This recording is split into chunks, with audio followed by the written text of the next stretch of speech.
حسین لبیک حسین لبیک حسین لبیک حسین لبیک حسین لبیک حسین لبیک حسین لبیک. اعوذ باللہ من الشیطان الرجیم. بسم اللہ الرحمن الرحیم. الحمد للہ رب العالمین والصلاة والسلام علی اشرف الانبیاء والمرسلین وخاتم النبیین سیدنا و مولانا ابی القاسم محمد.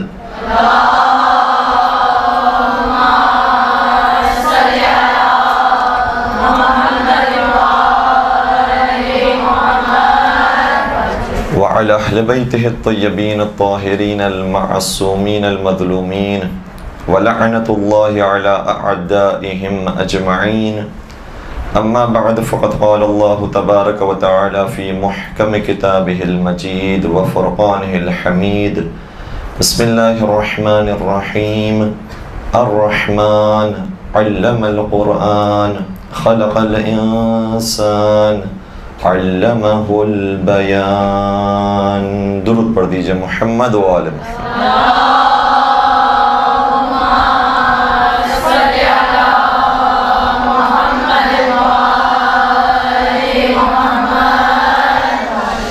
آج سے ایک نئے سیشن کا چونکہ آغاز ہوا ہے اور مجھے بتایا گیا ہے کہ کچھ نئی طالبات یہاں پر موجود ہیں اور انشاءاللہ پروردگار آپ تمام کی اور ہماری توفیقات میں اضافہ فرمائے اور سیرت محمد و آل محمد پر عمل پیرا ہونے کی توفیق نصیب فرمائے اور اس سیرت کو دنیا جہاں تک پہنچانے کی توفیق نصیب فرمائے. چند ابتدائی باتیں بیان کرنے کے بعد انشاءاللہ ہم اصل موضوع کی طرف آئیں گے. ایک بات تو یہ ہے کہ پروردگار نے بہت ساری نعمتوں کا جہاں ذکر کیا ہے، ایک بات یہ ہے کہ بہت ساری نعمتیں تو ہمیں عطا کی ہیں، اس کا ذکر بھی نہیں کیا. کچھ نعمتوں کا ذکر کیا ہے. جن نعمتوں کا ذکر کیا ہے ان میں سے بھی ایک اہم ترین نعمت جس کا بار بار ذکر آیا ہے وہ ہے کہ انسان کو صلاحیت بیان عطا کی. یہ اب میں جو جملہ کہنے جا رہا ہوں چونکہ ہمارا ایک مکمل موضوع ہوگا ذاکری کے اوپر، کہیں غلط فہمی سامعین اور ناظرین کے ذہنوں میں پیدا نہ ہو، اس لیے میں عرض کر رہا ہوں کہ ہمارے اور جو یہاں پر طالبات موجود ہیں ان کے درمیان ایک پردہ حائل ہوتا ہے، لہٰذا ہم اگر سر اٹھا کر بھی دیکھ رہے ہوتے ہیں تو اس کا ایک خاص مقصد ہوتا ہے تاکہ بات جو بھی اطراف میں موجود ہیں اور ناظرین ہیں ان تک بات صحیح طریقے سے منتقل ہو سکے. قرآن کریم نے جا بجا قوت بیان کے اوپر زور دیا ہے اور بیان کیا ہے کہ ہم نے تمہیں یہ گویائی عطا کی ہے، یہ صلاحیت نصیب کی ہے، لہٰذا اس صلاحیت کو صحیح طریقے سے استعمال کرو. سورہ رحمان کے اندر جس کو میں نے تبرکاً آپ کی خدمت بیان کیا، ارشاد ہوتا ہے کہ الرحمن پروردگار رحمان ہے، علم القرآن جس نے قرآن کی تعلیم دی ہے، خلق الانسان انسان کو بنایا ہے، پیدا کیا ہے. اور یہ دو اہم باتوں کو بیان کرنے کے بعد کہ قرآن کی تعلیم دی، انسان کو پیدا کیا، اس کے بعد جس نعمت کا ذکر کیا ہے علمہ البیان، اور اس نے انسان کو بیان سکھایا، بیان کی تعلیم دی. تو یہ اتنی اہم چیز ہے کہ قرآن کے نظر میں اس کو الگ سے جداگانہ ذکر کیا گیا کہ ہم نے تمہیں بیان کی تعلیم دی ہے کہ تم اپنی بات کو کس طریقے سے پیش کرو. اب یہ بھی ایک وسیع موضوع ہے کہ دیکھیں ایک بیان ہوتا ہے جو خدا کے سامنے ہے، ایک بیان وہ ہے کہ جو بندوں کے سامنے ہے. خدا کے سامنے کس طریقے سے انسان کو حاضر ہونا چاہیے، دعا کس طریقے سے مانگنی چاہیے، مناجات کس طریقے سے کرنی چاہیے، اور لوگوں کے سامنے کس طریقے سے کلام کرنا چاہیے، گفتگو کرنی چاہیے. پھر لوگوں کے اندر بھی مختلف کیٹیگریز ہیں. اگر انسان کے خود کے رشتہ دار ہیں ان سے کیسے گفتگو ہوگی، دوست احباب ہیں ان سے کیسے گفتگو ہوگی، دشمن ہیں اس سے کیسے گفتگو ہوگی.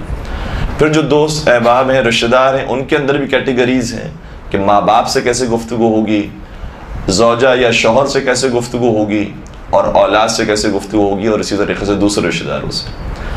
پھر جو لوگوں سے گفتگو ہے اس کے اندر یہ بھی دیکھا جائے گا کہ کسی چھوٹے بچے سے گفتگو کی جا رہی ہے، کسی اپنے ہم عمر سے گفتگو کی جا رہی ہے، کسی بڑے بزرگ سے گفتگو کی جا رہی ہے، کسی خاتون سے گفتگو کی جا رہی ہے، کسی مرد سے گفتگو کی جا رہی ہے، کوئی اپنا ہے جس سے گفتگو کی جا رہی ہے، کوئی غیر ہے اس سے گفتگو کی جا رہی ہے، اپنی زبان والے سے گفتگو کی جا رہی ہے، جو ہماری زبان کا نہیں ہے اس سے گفتگو کی جا رہی ہے۔ تو ایک بہت وسیع موضوع ہے، اور پروردگار نے اس ایک آیت کے اندر ہمیں سکھایا ہے کہ جو بیان تم اپنی زبان سے جاری کر رہے ہوتے ہو یہ ہم نے تمہیں دیا ہے، یہ ہماری سکھائی ہوئی چیز ہے جس سے تم فائدہ اٹھا رہے ہو، اور تم سمجھ رہے ہو کہ تمہارا کمال ہے، یہ تمہارا کمال نہیں، یہ ہم نے عطا کیا ہے، تم اس کو صحیح طریقے سے بس استعمال کرنے کے مجاز ہو، اور تم اتنا جان سکتے ہو کہ صحیح طریقے سے کس طریقے سے گفتگو کی جاتی ہے، ورنہ حقیقت میں یہ نعمت ہماری دی ہوئی ہے۔ پھر جا بجا قرآن کریم میں آیا ہے کہ بات کرنے کی کتنے مختلف انداز ہوتے ہیں۔ وہ بات تو قرآن کریم نے خیر بہت کم مواقع پر بیان کی ہے کہ جو لوگ بد تہذیبی سے گفتگو کرتے ہیں، بد ادبی سے گفتگو کرتے ہیں، ان کی تو بات بہت کم بیان ہوئی ہے، لیکن اس پر بہت زیادہ فوکس کیا ہے کہ تمہیں اچھے طریقے سے کس طریقے سے گفتگو کرنی چاہیے، تمہارے گفتگو کے اندر کیا لہجہ اور کیسی آواز اور کیسا بیان ہونا چاہیے۔ چند ایک آیتوں کو میں آپ کی خدمت بیان کروں، اور اب تو انٹرنیٹ کا دور ہے، سافٹ ویئرس موجود ہیں، آپ قرآن کریم کے کسی بھی سافٹ ویئر کے اوپر یہ لفظ اگر لکھیں تو بہت ساری آیات نکل آئیں گی۔ یہ لکھے گا قولا، قولا کا مطلب ہوتا ہے کلام، قول، تو کہیں پر آئے گا قولن لینا، قولن لینا سے مراد یہ ہے کہ نرم گفتگو کرو، کہیں پر آئے گا قولن سدیدا، یعنی مضبوط انداز سے گفتگو کرو، تمہارے گفتگو کے اندر جھول نہ ہو، ایسا نہ محسوس ہو سننے والے کو کہ تم خود شک میں مبتلا ہو، دوسروں کو کیا یقین کے راستے پر لے کر آؤ گے۔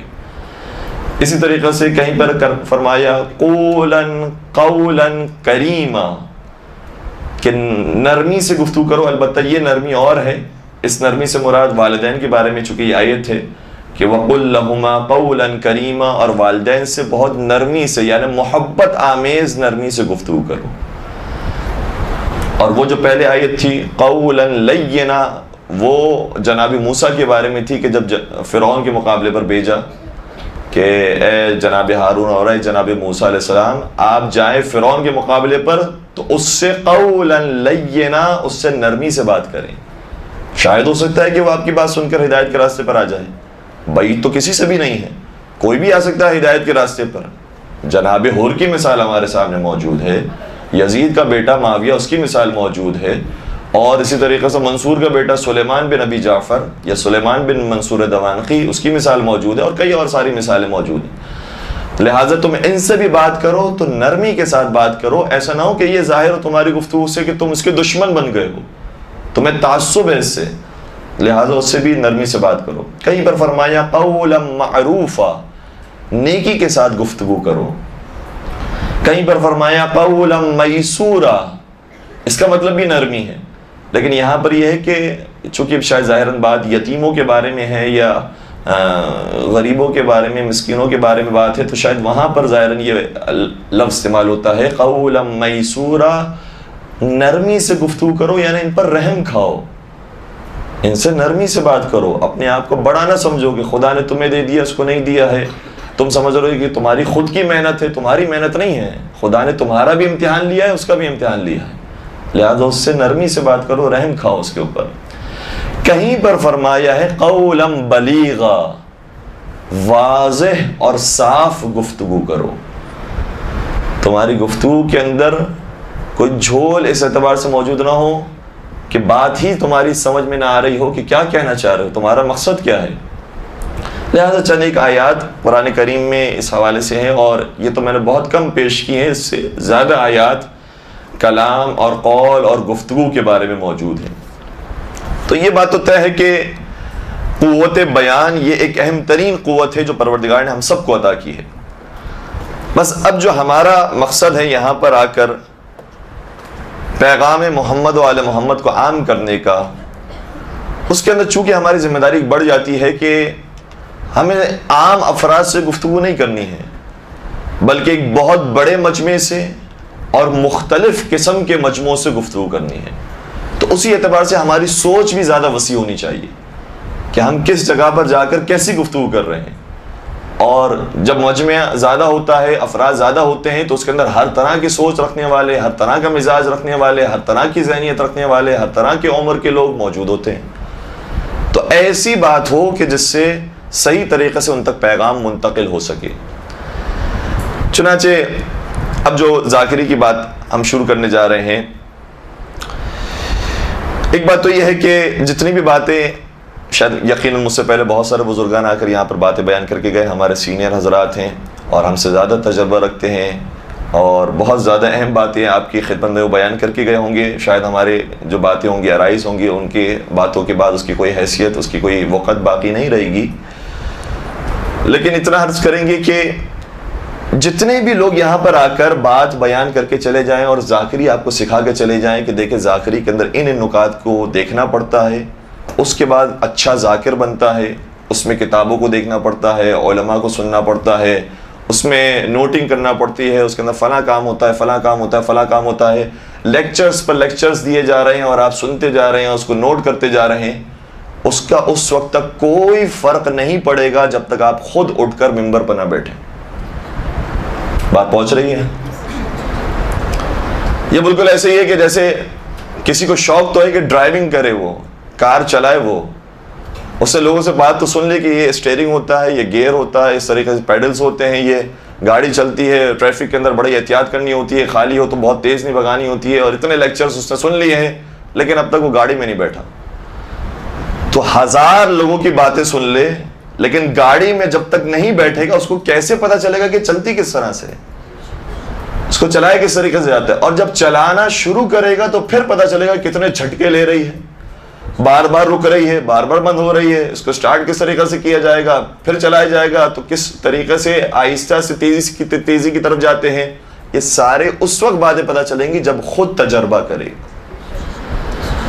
اب تک جو باتیں سنی ہیں اور جو ہم بھی بیان کریں گے وہ اپنا تجربہ ہوگا یا دوسرے بزرگان کا تجربہ ہوگا، لیکن جب تک آپ خود تجربہ نہیں کریں گے اس وقت تک کوئی فائدہ نہیں۔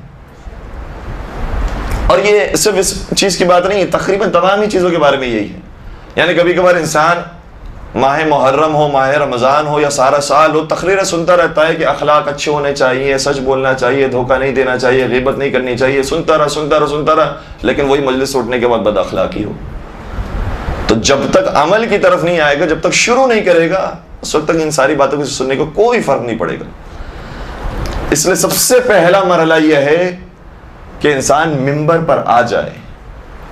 سب سے پہلا مرحلہ یہ ہے کہ اپنی مجلس کو شروع کرے، چاہے چند افراد کے درمیان ہو، چاہے اپنے دوستوں کے درمیان ہو، لیکن ایک مرتبہ آ کر بیٹھے تو صحیح کہ کس طریقے سے خطبہ شروع کیا جاتا ہے، کس طریقے سے گفتگو کی جاتی ہے، کس طریقے سے مسائل بیان کیے جاتے ہیں۔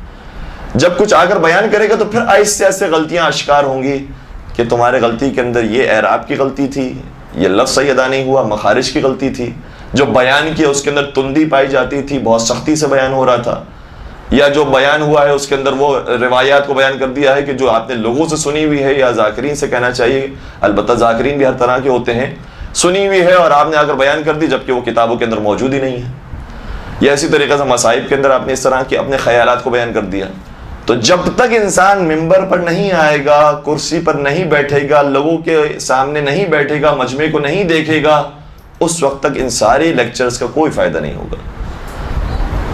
یہاں پر کتنے افراد ایسے ہیں کہ جو کم از کم ایک مرتبہ مجلس پڑھ چکے ہیں، اور کتنے افراد ایسے جو کم از کم 10 مرتبہ ممبر پر آ چکے ہیں، 10 مرتبہ مجلس پڑھ چکے ہیں۔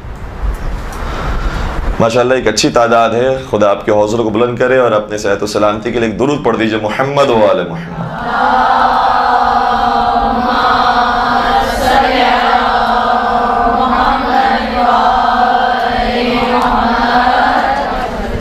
آپ کوئی بھی مثال اور لے لیجئے، سوئمنگ کی مثال لے لیجئے کہ سوئمنگ کے اندر ہاتھ ایسے چلایا جاتا ہے، پیر ایسے چلائے جاتے ہیں، اس طرح سے پانی کے اوپر آ جاتا ہے، لیکن جب تک انسان پانی میں اترے گا نہیں، غلطیاں نہیں کرے گا، تو پھر اس وقت تک کیسے وہ آگے بڑھ سکے گا، سوئمنگ کرنا سیکھ سکے گا۔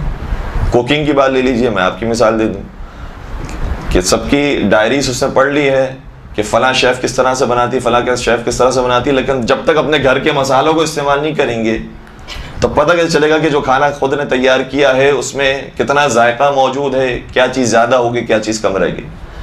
تو ممبر پر بھی آنا ضروری ہے تاکہ پھر یہ سارے مسائل اور ساری باتیں شروع ہوں. جب تک انسان ممبر پر نہیں آیا، میں کیا بڑے بڑے علماء آ کر آپ کے خدمت میں باتیں بیان کرتے رہے، انسان نوٹ کرتا رہے، کوئی تبدیلی واقع نہیں ہوگی. لیکن ایک مرتبہ ممبر پر آ جائیں، محسوس کر لیں کہ اس کا ماحول کیا ہوتا ہے، پھر آ کے بات سمجھ میں آئے گی کہ ہاں یہ جو بات بیان کر رہے ہیں، ہاں میرے ساتھ یہ پیش آیا تھا، مجھے اب اس طریقے سے عمل کرنا چاہیے. اچھا، ایک سوال وہ ہے، چونکہ تقریباً مجھے محسوس ہوا کہ آدھا مجمع وہ ہے کہ جو اب تک مجلسوں سے خطاب نہیں کیا ہے، اور ظاہر سی بات ہے کہ کچھ نئی طالبات موجود ہیں، لہٰذا انہوں نے اب تک ممبر پر زیب ممبر نہیں ہوئے ہیں. تو ایک سوال ہی پیدا ہوتا ہے کہ وہ کہتے ہیں کہ ہمارے پاس وہ اعتماد نہیں ہے، کانفیڈنس نہیں ہے، ہم کیسے ممبر پر آئیں، بڑے بڑے لوگ ہوتے ہیں، بڑی عمر کے ہوتے ہیں، وہ ہم سے زیادہ بہتر جانتے ہیں، ہم اتنے چھوٹے ہیں، کیسے آ کر ممبر باتیں بیان کریں، یا یہ کہ یہ ہمارے جاننے والے ہیں، یہ ہماری برائیاں کریں گے، جب ہم تقریر کر کے چلائیں گے مذاق اڑاتے ہیں، تو کیسے ہم ممبر پر آئیں، ہم ممبر پر اس طریقے سے نہیں آ سکتے. تو جب تک یہ انسان سوچتا رہے گا کہ لوگ کیا کہیں گے، لوگ میرا مذاق اڑائیں گے، لوگ برا بھلا کہیں گے، لوگ کہیں گے اتنی چھوٹی عمر میں آ گئے ہیں ہمیں سکھانے کے لیے، جب تک یہ سوچتا رہے گا انسان اس وقت تک ممبر پر آ ہی نہیں سکتا. یعنی یہ تو ہر چیز کا معاملہ ہے. سوئمنگ بھی انسان شروع نہ کرے، ڈرائیونگ بھی انسان شروع نہ کرے کہ لوگ ہنسیں گے. صرف ایک فرق یہ ہو جاتا ہے کہ ڈرائیونگ میں جو دیکھنے والے ہوتے ہیں وہ آس پاس کے 4 لوگ ہی ہوتے ہیں، اور مجمع جب ہوتا ہے ہماری خطابت کو سننے والا تو کم از کم 40 لوگ ہوتے ہیں، 10 لوگ ہوتے ہیں، 20 لوگ ہوتے ہیں ابتدا میں. لیکن یہ کہ جب تک یہ قدم نہیں رکھا جائے گا اس وقت تک کچھ نہیں ہو سکتا. اور میں حوصلہ بڑھانے کے لیے ایک مثال عرض کروں. اچھا، میرا مسئلہ یہ بھی ہے کہ مثالیں بہت ساری ہمارے پاس ہیں، اور بڑی بڑی شخصیات کی مثالیں ہیں، اور میں کس کس کا نام لوں، لیکن مجھے یہ محسوس ہو رہا ہے کہ میں بعض شخصیات کا اگر نام لوں گا تو خدا نخواستہ ان کے ذہن میں ان کے حوالے سے کوئی منفی تصور ذہن میں نہ آ جائے. لیکن یہ یاد رکھیے گا، بڑے بڑے بزرگان کے جو حتیٰ نشتر پاک کے ممبر پر آ چکے ہیں، نشتر پاک کے ممبروں سے انہوں نے اشروں کے اشرے پڑھے ہیں، بڑے بڑے ممبر پر آنے کے بعد اگر ان کی ابتدائی تقاریر کو دیکھا جاتا ہے کہ انہوں نے کیسے شروع کیا تھا، تو کہا جاتا ہے کہ یہ افراد وہ تھے کہ جو ممبر پر بیٹھتے ہی نہیں تھے، گھبراتے تھے، کہتے تھے ہم ممبر پر بیٹھ کے نہیں تقریر کر سکتے ہیں، ہم زمین پر ہی بیٹھ کے کچھ حلقے کے درمیان گفتگو کریں گے. ممبر پر بیٹھنے سے اتنا ڈرتے تھے. اور پھر وہ موقع آیا کہ وہ نشبہ کے ممبر پر اشروں کے اشرے پڑھ رہے ہیں. کچھ مثالیں ہمارے سامنے ہماری آنکھوں دیکھی مثال ہیں کہ جب وہ ابتدا کے اندر تقریر کیا کرتے تھے، اب وہ ماشاءاللہ لنڈن جا رہے ہیں، افریقہ جا رہے ہیں، دبئی مسقط جا رہے ہیں، شارجہ جا رہے ہیں، ہر جگہ تقریر کر رہے ہیں، یہاں پر اشروں کے اشرے پڑھ رہے ہیں. خود ہماری آنکھوں دیکھا یہ واقعہ ہے کہ ہم نے جب انہیں دیکھا ابتدائی مجلس پڑھتے وقت، تو مجلس پڑھ رہے تھے، میٹر بھول گئے، ممبر سے نیچے اتر آئے، اور ممبر سے نیچے اتر آنے کے بعد وہ اتنا دور بھاگے کہ کسی کو انہوں نے منہ نہیں دکھایا. ظاہر سی بات ہے اس طرح کے واقعات پیش آتے رہتے ہیں. تو ایسا نہیں ہے کہ اگر ہم ممبر پر آ گئے اور ہمارے ساتھ ایسا ہو گیا تو ہم پہلے انسان ہوں گے جن کے ساتھ ایسا ہوا ہوگا. ہم سے پہلے ہر ایک کے ساتھ اس طرح کے واقعات ہو چکے ہیں، لہذا گھبرانے کی بالکل ضرورت نہیں ہے. کتنے ہی لوگ ایسے تھے جو ابتدا میں آتے تھے، بڑے خطیب بن گئے ہیں، جب وہ ممبر پر آ کر تقریر کیا کرتے تھے تو اتنی صلواتیں پڑھائیں لیکن بالآخر انہیں میٹر ہی یاد نہیں آیا کہ کہنا کیا تھا آگے. صلواتوں پر صلواتیں ہو جا رہی، اور صلواتوں کے درمیان نیچے اتر رہے. اور کتنے ایسے لوگ ہیں جو ممبر پر آنے سے پہلے وہ بیمار ہو جاتے ہیں، طبیعت خراب ہو جاتی ہے ان کی. تو یہ محسوس نہ کریں کہ ہم پہلے انسان ہوں گے کہ جن کو یہ مسئلہ لاحق ہے اور ہمارا اعتماد بہت کم ہے، خدا نے ہمیں کانفیڈنس نہیں دیا ہے. سب کے ساتھ یہی معاملہ ہے. لہٰذا یہ ہمت کر کے کچھ کروی گھونٹ پینا پڑیں گی، اس کے بعد جا کر انسان اس مرحلے پر پہنچے گا کہ اسے پھر مجالس ملیں اور اشروں کے اشرے سے خطاب کرے، اور پھر لوگ سننے والے ہوں، اور پھر وہ بیان کرنے والا ہو، اور صحیح طریقے سے قرآن و اہل بیت کی تعلیمات کو بیان کر سکے. ایک درود پڑھ دیجیے گا محمد و آل محمد پر.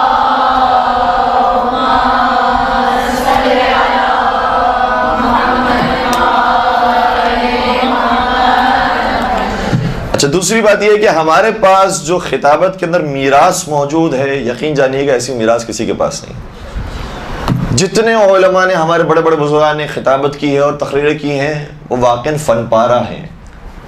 خود ہمارے جب ہم کبھی جاتے ہیں ٹی وی پر، اہل سنت افراد ہوتے ہیں، وہ مثال دیتے ہیں، کہتے ہیں کہ آپ کے یہاں اتنے بڑے بڑے خطیب ہیں، کبھی وہ کہتے ہیں کہ علامہ عرفان حیدر عابدی صاحب، ان سے بڑھ کر کس کی خطابت ہوگی؟ کبھی کہتے ہیں کہ علامہ طالب جوہری صاحب، ان سے بڑھ کر کس کی خطابت ہوگی؟ تو آپ تو ماشاءاللہ جب پیدا ہوتے ہیں تو خطیب ہوتے ہیں۔ تو لوگ یہ سمجھتے ہیں ہمارے بارے میں کہ حقیقت میں خطابت ہماری میراث ہے، اور یہ ہے بھی، صرف ایسا نہیں کہ علماء کی وجہ سے ہماری میراث ہے، بلکہ ہماری میراث چل رہی ہے صاحب منبر سلونی کے ذریعے۔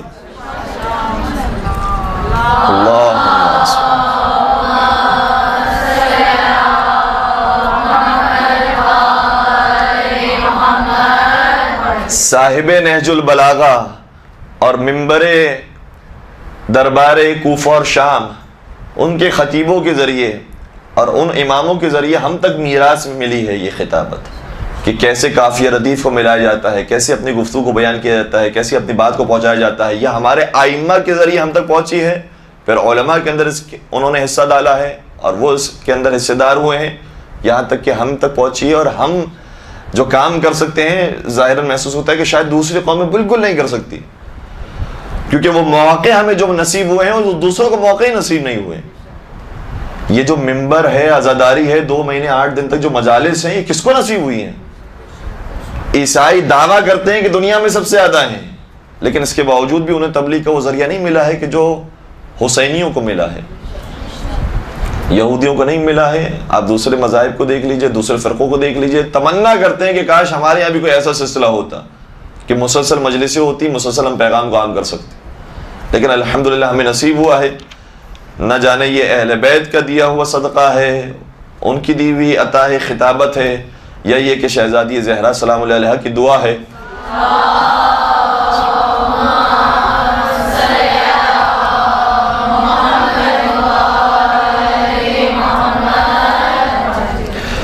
اور پھر یہ بھی ہے کہ جو دشمن ہمارے مقابلے پر ہے، وہ بھی بھرپور طریقے سے کوشش کر رہا ہے کہ ہماری اس عزاداری کو توڑیں، ہماری مجلسوں کو کم کریں، ہمارے ماتم کو کم کریں۔ تو ہمیں جب جواب دینا ہوگا تو اسی پلیٹ فارم سے دینا ہے، انہی ممبروں سے دینا ہے ہمیں جواب۔ اور اگر ہم اس ممبر پر نہیں آئے اور ہم نے مجلسوں سے خطاب نہیں کیا تو ایسا نہیں ہے کہ یہ جگہ خالی رہے گی، اس جگہ پر پھر غلط افراد آ کر بیٹھیں گے، جو صحیح تعلیمات نہیں رکھتے ہوں گے، وہ پھر آ کر بیٹھیں گے اور وہ اپنے خیالات بیان کریں گے، وہ اپنے دل کی باتیں بیان کریں گے، اور ایسی باتیں بیان کریں گے کہ پھر ان کی ویڈیوز بنیں گی اور اہل سنت کے درمیان مشہور ہوگی، اور کہیں گے دیکھیں یہ ہوتے ہیں ان کے ذاکر، یہ ہوتے ہیں ان کے افراد۔ تو اس طرح سے اہل منبر ہوتے ہیں جو آ کر باتیں بیان کرتے ہیں۔ تو اس لیے سب سے زیادہ بڑی ذمہ داری ہے کہ حوصلہ کر کے منبر پر آئیں اور ذمہ داری سمجھ کے کہ ایک بڑا کام ہے، یہ ہمیں جو میراث کے اندر ملا ہے اسے ادا کرنا ہے۔ اس لیے ہر ایک کوشش کر کے منبر پر آئے، اور ابھی میدان بہت خالی ہے۔ ہم مومنین کے حوالے سے بات کریں، مردوں کے حوالے سے بات کریں تو اس میں ایک بڑی گنجائش موجود ہے۔ کئی لوگ چاہتے ہیں کہ اپنے گھر پہ مجلس رکھیں، عزاخانوں میں مجلس رکھیں، لیکن صحیح افراد موجود نہیں ہیں۔ جو افراد صحیح موجود ہیں ان کے پاس اتنی مجالس ہوتی ہیں، وہ اتنے مصروف ہوتے ہیں کہ وقت نہیں ہے کہ وہ کہیں اور جا کر خطاب کر سکیں۔ تو اگر آپ جیسے افراد پیدا ہوں جو صحیح طریقے سے قرآن و اہل بیت کی تعلیمات رکھتے ہوں، ان کے لیے بہت میدان خالی ہے کہ وہ آئیں اور منبر پر آ کر صحیح طریقے سے پیغام محمد و آل محمد کو عام کریں۔ تو انشاءاللہ اب جو باتیں بیان ہوگی وہ باتیں ساری بیکار ہو جائیں گی جب تک کہ انسان نے خود عمل کر کے منبر پر آ کر نہیں بیٹھا۔ یہ سب سے بنیادی بات ہے، اور اس بارے میں بالکل گھبرانے کی ضرورت نہیں کہ میرے ساتھ کیا ہوگا، لوگ میرا مذاق اڑائیں گے، کہیں گے یہ عجیب و غریب گفتگو کر کے چلے گئی۔ کوئی فرق نہیں پڑتا، یہ کام کرنا پڑے گا، تب جا کر انسان کو آہستہ آہستہ آہستہ آہستہ مجلسیں ملیں گی اور اشرے ملیں گے، اور پھر وہ گفتگو کر سکے گا، اپنی بات کو پہنچا سکے گا۔ اب بڑے بڑے نام تو ہیں، لیکن میں نے اشاروں میں تو بات کہہ دی ہے کہ علامہ رشید ترابی صاحب ہوں، علامہ طالب جوہری صاحب ہوں، علامہ عرفان حیدر عابدی صاحب ہوں، علامہ شہنشاہ حسین نقوی صاحب ہوں، مولانا علی رضا رضوی صاحب ہوں، مولانا کمیل مہدوی صاحب ہوں، یہ جتنے بھی افراد ہیں سب انہی مراحل سے گزرے ہیں۔ ہم ابھی جب دیکھ رہے ہوتے ہیں تو انہیں نشتر پاک کے ممبر پر دیکھتے ہیں، لیکن یہ نشتر پاک کے ممبر پر آئے 20 سال کے بعد۔ جب 20 سال پہلے انہوں نے مجلس شروع کی تھی تو انہیں بولنے نہیں آتا تھا، آہستہ آہستہ انہیں بولنے آیا ہے، لوگوں نے بڑا مذاق اڑایا ہے ان کا، اور آہستہ آہستہ انہوں نے ساری تکلیفوں کو جھیلتے ہوئے، سارے مشکلات کو جھیلتے ہوئے، لوگوں کی باتوں کو نظر انداز کرتے ہوئے، اپنے مقصد کو دیکھتے ہوئے آگے بڑھتے رہے، مسلسل محنت کرتے رہے، یہاں تک کہ انہیں بہت بڑا مجمع نصیب ہوا، اور پھر بڑے مجمع سے آرام سے مخاطب ہو کر یہ خطاب کر رہے ہیں اور اپنی بات پہنچا رہے ہیں۔ تو سب سے پہلی بات تو یہ ہے۔ دوسری بات یہ ہے کہ اب دیکھیں خطابت کے اندر 2 حصے ہیں۔ جب انسان ممبر پر آتا ہے تو ممبر پر 2 چیزوں کا مجموعہ ہوتا ہے جو وہ پیش کر رہا ہوتا ہے۔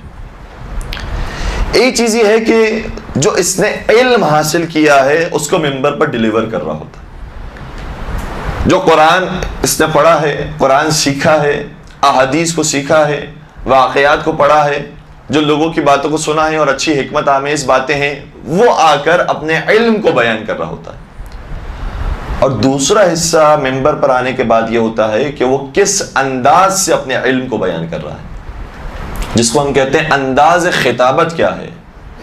تو 2 چیزوں کا مجموعہ ہوتا ہے، ایک علم، ایک خطابت، اور یہ دونوں چیزیں بہت ضروری ہیں۔ بس اوقات لوگ حتیٰ خطیبوں سے ہم نے سنا ہے کہ جب اچھا سا نقطہ بیان کر رہے ہوتے ہیں تو کہتے ہیں میں کہ کوئی خطابت نہیں کر رہا، کہتے نہیں کہتے ہیں، یہ بھی خطابت ہوتی ہے۔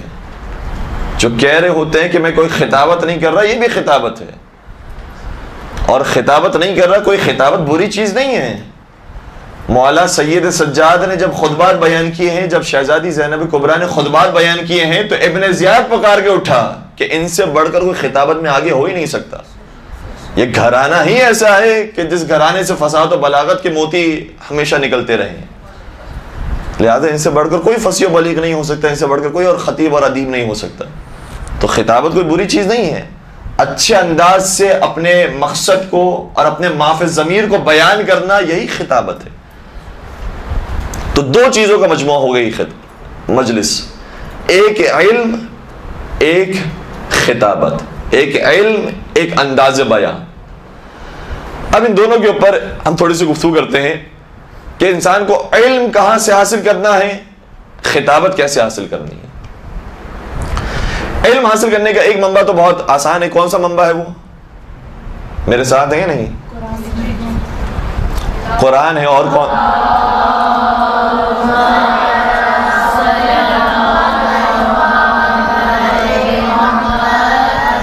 صحیح، قرآن ہے، اور کون سا منبع ہے؟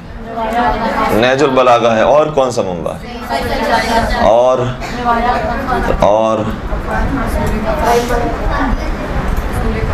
اصول کافی، اور یہ جتنی آپ لوگوں نے ساری چیزوں کے نام لیے، ساری کتابیں ہیں۔ نہیں، جتنی بھی آپ نے باتیں بیان کی ہیں، یعنی قرآن انسان کھول کے پڑھے گا، نہج البلاغہ کھول کے پڑھے گا، صحیفہ سجادہ کھول کے پڑھے گا، مفاتیح کھول کے پڑھے گا، توضیح مسائل کھول کے پڑھے گا، اصول کافی یا ملا یاز الفقی یا دیگر کتابیں، بحار الانوار، وسائل الشیعہ، سب کو کھول کے پڑھے گا۔ ایک منبع، اب محسوس کیجئے گا اس بات کو، جتنی کتابیں ہیں وہ علم ہمیں دے رہی ہوتی ہیں، تو ہم علم حاصل کر رہے ہوتے ہیں، وہ کتاب سے علم حاصل کر رہے ہوتے ہیں۔ یعنی یہ کاغذ کی صورت میں ایک مجموعہ میرے سامنے موجود ہے، میں اسے کھولتا ہوں، مسلسل روزانہ پڑھتا رہتا ہوں۔ کسی خاص موضوع پر گفتگو کرنا ہوتی ہے تو میں اسی کتاب کو کھولتا ہوں، اس میں سے موضوع تلاش کرتا ہوں، اور موضوع تلاش کرنے کے بعد کچھ اس کے ورق، اس کے صفحے پڑھتا ہوں، اور اس کے بعد جو علم حاصل ہوتا ہے اسے ممبر پر آ کے بیان کرتا ہوں۔ یہی ہے۔ تو ایک علم حاصل کرنے کا منبع یہ کاغذ کی بنی ہوئی کتاب ہے، یہ نوٹ فرمائیے گا۔ ایک علم حاصل کرنے کا منبع یہ کتاب ہے، چاہے وہ کتاب قرآن ہو، چاہے نہج البلاغہ ہو، چاہے دیگر معصومین کی کتابیں ہوں، چاہے روایات ہوں، چاہے علماء کے بیانات ہوں، یہ کتاب ہے جو کاغذ کی بنی ہوئی۔ لیکن اب دور بہت ترقی کر چکا ہے، اب لوگ صرف کتابوں سے علم حاصل نہیں کرتے ہیں، اب تو واٹس ایپ پر بھی علم حاصل کرتے ہیں۔ غلط تو نہیں کہہ رہا؟ اب تو فیس بک پر بھی علم حاصل کرتے ہیں۔ اور اگر میں اس بات کو اور زیادہ آگے بڑھاؤں اور اس بات کو ایک مجموعے کا نام دوں تو لوگ انٹرنیٹ کے ذریعے علم حاصل کر رہے ہیں۔ اور انٹرنیٹ کے ذریعے جو انسان علم حاصل کر رہا ہوتا ہے اس کے اندر بھی کتاب ہی کے حوالے ہوتے ہیں، کبھی کبھار کتاب ہی ہوتی ہے انٹرنیٹ پر موجود، لیکن وہ جو انسان علم حاصل کر رہا ہوتا ہے اس کا فائدہ یہ ہوتا ہے کہ بہت آسانی سے جو موضوع پڑھنا ہے اس موضوع کو سرچ کر سکتا ہے۔ مجھے پڑھنا ہے مثال کے طور پر حضرت امام موسیٰ کاظم علیہ السلام کے بارے میں،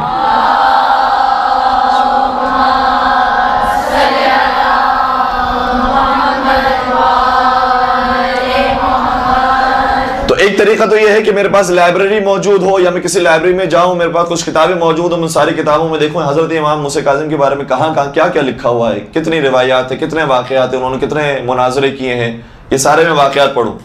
یہ کام تھوڑا مشکل ہے، اس کو تلاش کرنا تھوڑا مشکل ہے، لیکن یہی کام یعنی ہر ایک کے اپنے اپنے فائدے ہوتے ہیں۔ جب انسان کتاب کو پڑھ رہا ہوتا ہے تو کتاب کے اندر جب پڑھنے کے لیے شروع کرتا ہے تو ویسے تو اسے حضرت امام موسیٰ کاظم کے بارے میں پڑھنا ہے، لیکن وہ جب ورق پلٹے گا تو اس کو کبھی امام زین العابدین کی سیرت بھی نظر آئے گی، اس میں کبھی امام حسن عسکری کی سیرت بھی نظر آئے گی، اس میں 2-4 اور اچھی باتیں بھی نظر آ جائیں گی۔ تو وہ پڑھنے گیا تھا ایک مقصد کے لیے، لیکن اس کے بہت سارے دوسری چیزوں کا بھی علم حاصل ہو گیا۔ اور کتاب پڑھنے کا پھر یہ فائدہ بھی ہے کہ ظاہر سی بات ہے کہ انٹرنیٹ پر جب انسان دیکھتا ہے تو یا موبائل کے ذریعے دیکھتا ہے یا کمپیوٹر کے ذریعے دیکھتا ہے، آنکھوں پہ وہ زور پڑتا ہے اور آنکھوں میں وہ تکلیف ہوتی ہے کہ جو کتاب کو دیکھنے سے نہیں ہوتی۔ تو کتاب کے بہت سارے دیگر فائدے بھی ہیں، اسی طریقے سے انٹرنیٹ کے، موبائل کے، کمپیوٹر کے دوسرے فائدے بھی ہیں۔ تو ہم ایک مجموعے کو نام دیں گے جس سے علم حاصل ہوتا ہے، وہ ہے کتابی شکل میں، اور دوسرا منبع ہے انٹرنیٹ کے ذریعے، اور پھر انٹرنیٹ کو بھی آپ 2 حصوں میں تقسیم کر سکتی ہیں، یا موبائل کے ذریعے یا کمپیوٹر کے ذریعے۔ اور یاد رکھیے گا یہ جتنی بھی ترقی یافتہ ایجادات ہوتی ہیں ان سب سے فائدہ اٹھایا کریں۔ جو مغربی دنیا آگے بڑھ رہی ہے، ایک تو یہ کہ وہ خود ایجاد کرتے ہیں، سب سے پہلے خود فائدہ اٹھاتے ہیں، لیکن اگر ہم نے بھی فائدہ نہیں اٹھایا تو بہت پیچھے رہ جائیں گے۔ آج شاید جو بڑے بزرگان ہیں چونکہ وہ انٹرنیٹ استعمال نہیں کرتے، کمپیوٹر استعمال نہیں کرتے، اگر ہم اس کے کہیں کہ ایک حدیث آپ ذرا ڈھونڈ کے بتائیے کیا واقعہ نہیں امام نے فرمایا یا نہیں فرمایا، جیسے مثال کے طور پر کہ النظافۃ نصف الایمان، صفائی نصف ایمان ہے، مجھے ڈھونڈ کر بتائیے کس امام نے فرمایا ہے۔ تو وہ ساری کتابیں دیکھیں گے، جو حدیثوں کی کتاب ہوگی، اور شاید اس کے اندر اگر باب موجود ہوگا کہ صفائی کے بارے میں یہ موضوع موجود ہے، یہاں پر حدیث ساری صفائی کے بارے میں، تو ساری کتابوں کو کھول کے دیکھیں گے، اور اس کے بعد بھی اگر انہیں حدیث نہیں ملی تو وہ یہ نہیں کہہ سکتے کہ یہ حدیث موجود نہیں ہے، وہ یہ کہیں گے میرے مطالعے میں نہیں آ سکی، اتنا ہی کہہ سکتے ہیں، میرے مطالعے میں نہیں آ سکی، ہو سکتا ہے یہ موجود ہوگی، میرے پاس کتابیں نہیں ہیں۔ لیکن جب انسان انٹرنیٹ کی دنیا میں جاتا ہے تو اس کے پاس لاکھوں کی تعداد میں کتابیں ہوتی ہیں، اور اس کو وہ زحمت بھی نہیں کرنی کہ جو دنوں کی زحمت ہوتی ہے، اسے صرف وہ حدیث لکھنی ہے، اور وہ خود بتائے گا اس حدیث کے بارے میں کتنے مقالے لکھے جا چکے ہیں، کتنی کتابیں لکھی جا چکی ہیں کہ یہ حدیث صحیح حدیث ہے، غلط حدیث ہے، یہ جھوٹی حدیث ہے، کس امام کی حدیث ہے، کس رسول نے فرمائی ہے، یہ پوری تفصیل آپ کو ایک ہی لمحے کے اندر انٹرنیٹ پیش کر دے گا۔ تو اس لیے ایک اہم ترین منبع آج کے دور کے اندر علم حاصل کرنے کا انٹرنیٹ، اور وہ کمپیوٹر کے ذریعے بھی ہے، وہ موبائل کے ذریعے۔ تیسرا منبع کون سا ہے؟ تیسرا منبع کون سا ہو سکتا ہے؟ بہت اچھی بات بیان کی۔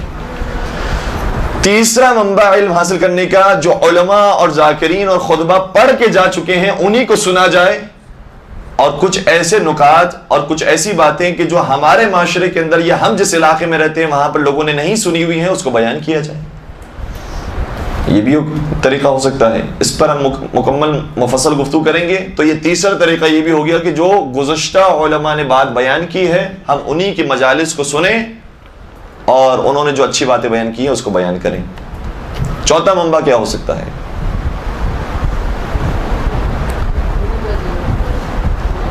منبع ختم ہو گئے،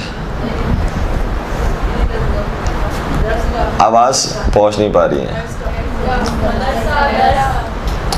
مدرسہ درسگاہ یہ بھی ایک منبع ہے، جیسے کسی استاد نے کوئی بات بیان کی ہے، البتہ یہ کہ حوضے کے اندر جب انسان جاتا ہے تو اس کے اندر بہت ساری باتیں ایسی ہوتی ہیں کہ جو انسان کی بیس کو مضبوط کر رہی ہوتی ہے، بنیاد کو مضبوط کر رہی ہوتی ہیں، لیکن تقریر کے اندر وہ نکات نہیں دے رہی ہوتی، وہ ہمیں خود ہی پڑھنا پڑتا ہے، مطالعہ کرنا پڑتا ہے، اس کے بعد وہ نکات حاصل ہوتے ہیں، یہ کسی بزرگ علماء کی تقاریر کو سننا پڑتا ہے۔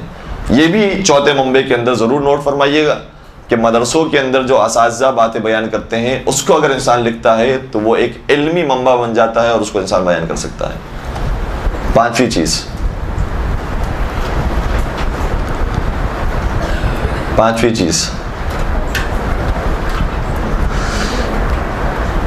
چیز یہ بھی آج کے دور کے اندر ہے۔ ایک ہے انٹرنیٹ کے ذریعے انسان علم کو حاصل کر رہا ہے، دوسری چیز ہے سافٹ ویئرز۔ یہ دو الگ الگ چیزیں ہیں۔ شاید مجھے بڑے لوگ حیرانگی سے دیکھ رہے ہوں گے کہ میں کیا بیان کر رہا ہوں، ایک انٹرنیٹ ایک سافٹ ویئر ہے، وہی تو چیز ہے، دونوں موبائل سے چلتی ہیں، دونوں کمپیوٹر سے چلتی ہیں، فرق کیا ہے؟ بہت فرق ہے۔ سافٹ ویئرز ایسے ہیں کہ جس کے اندر انہوں نے باقاعدہ کتابیں رکھی ہیں، باقاعدہ انہوں نے جتنی بھی شیعہ مشہور کتابیں ہیں ساری کتابیں اس سافٹ ویئر کے اندر ڈال دی ہیں، اور یہ کام ایران کے اندر بہت اچھے انداز سے ہو رہا ہے۔ انشاءاللہ اس کام کو خدا اور ترقی دے، اور یہ کام انشاءاللہ فارسی زبان کے علاوہ، عربی زبان کے علاوہ انشاءاللہ اردو زبان میں بھی ہو، انگریزی زبان میں ہو، باقی زبانوں کے اندر جتنی کتابیں مشہور کتابیں ہیں، تقریباً سمجھ لیجئے کہ 1000 کے قریب جو اہم ترین کتابیں ہیں، جو 1000 سال پہلے لکھی ہوئی کتابیں ہیں، جو ائمہ کے زمانے میں لکھی ہوئی کتابیں ہیں، ان سب کو انہوں نے سافٹ ویئرز کے اندر رکھ دیا ہے۔ اب اگر ہمیں انٹرنیٹ پر کوئی چیز سرچ کرنی ہے اور ہمیں پتہ چلتا ہے کہ انٹرنیٹ پر فلاں نے لکھا ہے کہ یہ امام صادق نے فرمایا ہے، ہم ایسے یقین نہیں کر سکتے انٹرنیٹ کی بات پر، کیونکہ ہو سکتا ہے انٹرنیٹ پر کسی نے اپنی مرضی سے لکھ دیا ہو کہ امام صادق نے فرمایا ہے، کیونکہ ہر چیز وہ سمجھتا ہے کہ امام صادق نے ہی فرمائی ہوتی ہے اور انہی کی روایتیں ہوتی ہیں۔ لیکن جب ہم اس سافٹ ویئر میں جا کر اسی عبارت کو سرچ کریں گے تو پتہ چلیں گے نہیں، امام صادق نہیں، امام علی کا یہ قول ہے، یہ تو امام علی نے فرمایا تھا، یہ امام صادق نے فرمایا تھا کہ میں نے اپنے آبا و اجداد سے سنا اور انہوں نے مولا علی سے سنا اور یہ بیان کیا۔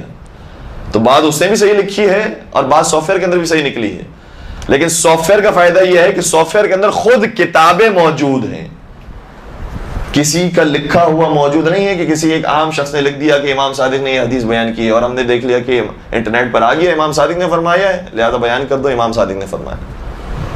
خود کتاب کے اندر جب تک نہ دیکھیں تو اس طریقے سے یہ میں نے چند ایک مثالیں دی کہ جو موجودہ زمانے کے اندر جو ایجادات آ رہی ہیں اس سے بھرپور فائدہ اٹھائیے اپنی تقریر کو مضبوط بنانے کے اندر اور اپنے علمی منبع کو مضبوط بنانے کے اندر۔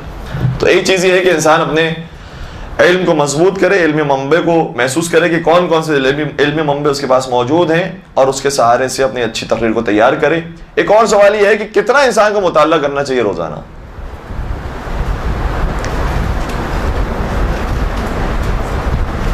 دل تو چاہ رہا ہے کہ کم بتائیں لیکن بتانے کی جرت بھی نہیں ہو رہی۔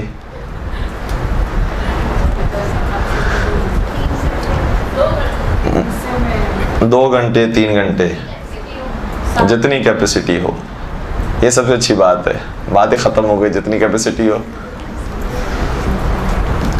حقیقت میں اگر انسان واقعا اچھا عالم بننا چاہتا ہے، اچھا خطیب بننا چاہتا ہے تو صبح شام مطالعہ کرے، جب موقع ملے کتاب کھول لے، جب موقع ملے کہیں نہ کہیں سے علم حاصل کرتا رہے، تھک جائے کتابیں پڑھ کے انٹرنیٹ پر آ جائے، تھک جائے انٹرنیٹ کو دیکھ کر موبائل پر آ جائے، جہاں سے اسے جو کچھ مل سکتا ہے پڑھتا رہے، مطالعہ کرتا رہے۔ کبھی یہ نہ سمجھے کہ میں نے یہ ٹارگٹ بنایا تھا، میں نے ایک مرتبہ قرآن کریم کا پورا ترجمہ پڑھنا ہے، ترجمہ پڑھ لیا بات ختم ہو گئی۔ ابھی بہت ساری اور کتابیں موجود ہیں، اور قرآن کریم تو ایسی کتاب ہے کہ ایک مرتبہ ترجمہ پڑھنا کافی نہیں ہے، بار بار اور مسلسل ترجمہ پڑھتے رہیں اور بار بار قرآن کریم کی تلاوت کرتے رہیں۔ یہ مسلسل ہمیں کوئی نہ کوئی نیا مطلب، کوئی نہ کوئی نیا نقطہ پیش کرتے رہے گی، ہماری ہدایت کرتے رہے گی۔ تو مسلسل پڑھتے رہنا، اور کتنا پڑھنا، ایسے نہیں کہ جب مجھے موقع ملے گا میں سارے کام سے فارغ ہو جاؤں، اس کے بعد پھر مجھے آرام سے سکون سے، جب بچے کوئی تنگ نہ کر رہے ہوں، سب جا چکے ہوں، سب سو چکے ہوں، اس وقت میں کتاب کھول کے پڑھوں اور کتاب پڑھتے پڑھتے مجھے بھی نیند آ جائے۔ ایسا نہیں ہونا چاہیے۔ اس کا مطلب یہ ہے کہ لوگ ٹی وی دیکھ رہے ہوں، لوگ بہترین ڈرامہ دیکھ رہے ہوں، لوگ کرکٹ دیکھ رہے ہوں، اور ہم کتاب پڑھنے کے اتنے شوقین ہوں، علم حاصل کرنے کے اتنے شوقین ہوں کہ ہم اس وقت بھی کتاب پڑھ رہے ہوں۔ اور ہیں ایسے افراد، یعنی ایک ہمارے استاد ہیں بہت بڑے خطیب ایران کے، ڈاکٹر رفیع ان کا نام ہے، ان کا باقاعدہ جملہ میں نے خود اپنے کانوں سنا، انہوں نے کہا کہ مجھے پسند ہے کہ لوگ مجھے زندان میں بند کر دیں اور صرف مجھے وہاں پر کتابیں دے دیں، میں بیٹھ کر بس کتابیں پڑھتا رہوں.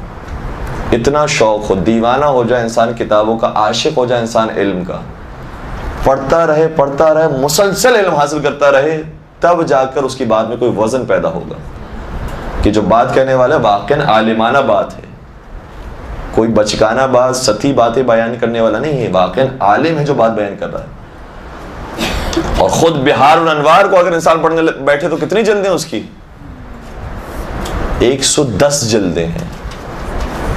اور یہ مجھے نہیں معلوم آپ کو کتاب نظر آ رہی ہے نہیں آ رہی، سمجھ لیجئے کہ اتنی ہی سائز کی، ایسے تھوڑی اور بڑی سائز کی ایک جلد ہے. 110 جلدوں کا ہمارے پاس صرف بہار الانوار کے اندر میٹر موجود ہے. البتہ اس کا اکثر حصہ تو عربی کے اندر ہی ہے، یعنی پوری وہ کتاب ویسے عربی میں ہے، کچھ حصہ اس کا فارسی میں ترجمہ ہو چکا ہے، کچھ حصہ اس کا اردو میں بھی ترجمہ ہو چکا ہے.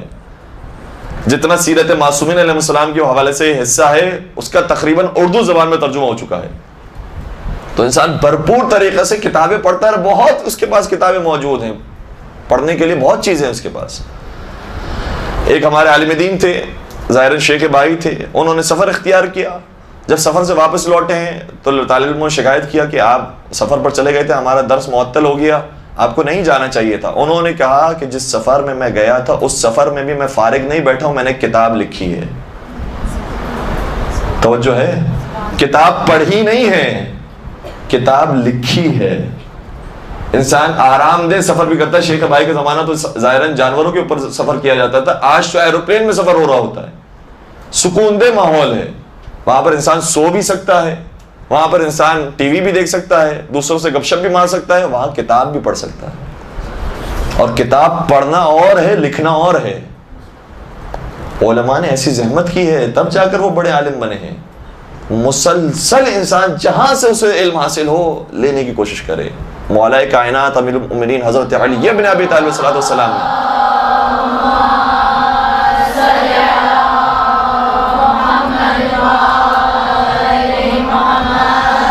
کیا ارشاد فرمایا تھا اس موضوع کے تحت؟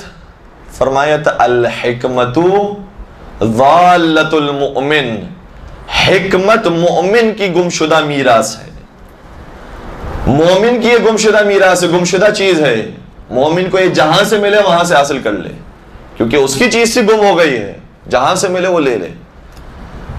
اور پھر اس کے اندر یہ بھی تفریق نہیں رکھیے گا کہ یہ فلاں اہل سنت ہے، فلاں اہل تشیع، فلاں انگریز ہے، مغربی ہے، کافر ہے، وہ غیر مسلم ہے، اس کی بات ہم نہیں سنیں گے، ہم سے مسلمانوں کی، شیعوں کی، مومنین کی باتیں سنیں گے. جہاں سے جتنی اچھی باتیں ملیں لیتے جائیے، لیتے جائیے، اپنے علم کو وسیع کرتے جائیے، اپنے ویژن کو بڑھاتے جائیے، تاکہ بات کے اندر وزن پیدا ہو، انسان کی بات ہلکی نہ ہو. اور واقعی جتنے ہمارے بڑے بزرگان ہیں، علامہ طالب جوہری صاحب ہیں، علامہ شہنشاہ حسین نقوی صاحب ہیں، اور دیگر جتنے بزرگان ہیں، سب نے زحمت اٹھائی ہے اور آج بھی وہ زحمت کرتے ہیں. حتیٰ کبھی کبھار ہم نے محسوس کیا ہے کہ وہ اپنے شاگردوں کو کہتے ہیں کہ تم کتابیں پڑھ کر آؤ اور ہمیں سکھاؤ، ہمیں پڑھاؤ، ہمیں ان میں سے نکات بتاؤ. تو شاگرد بھی ہو، کوئی چھوٹا بچہ بھی کوئی اچھی بات کہہ جائے تو اسے بھی نظر انداز نہ کریں، اس کی بات کی کیا حیثیت ہے. آپ عقل کے معیار پر پرکھیے کہ کیا واقعی اس نے کتنی اچھی بات کی ہے. تو بچہ ہو، کوئی ہمارے مذہب کا ہو نہ ہو، کوئی مرد ہو کوئی عورت ہو، کوئی فرق نہیں پڑتا، جہاں سے بھی اچھی بات ملے انسان لیتا جائے، اسے اپنے پاس محفوظ کرتا جائے. اب ایک دوسرا مسئلہ پیدا ہوتا ہے کہ محفوظ کیسے کیا جائے ان باتوں کو. تک تو نہیں رہے ہیں؟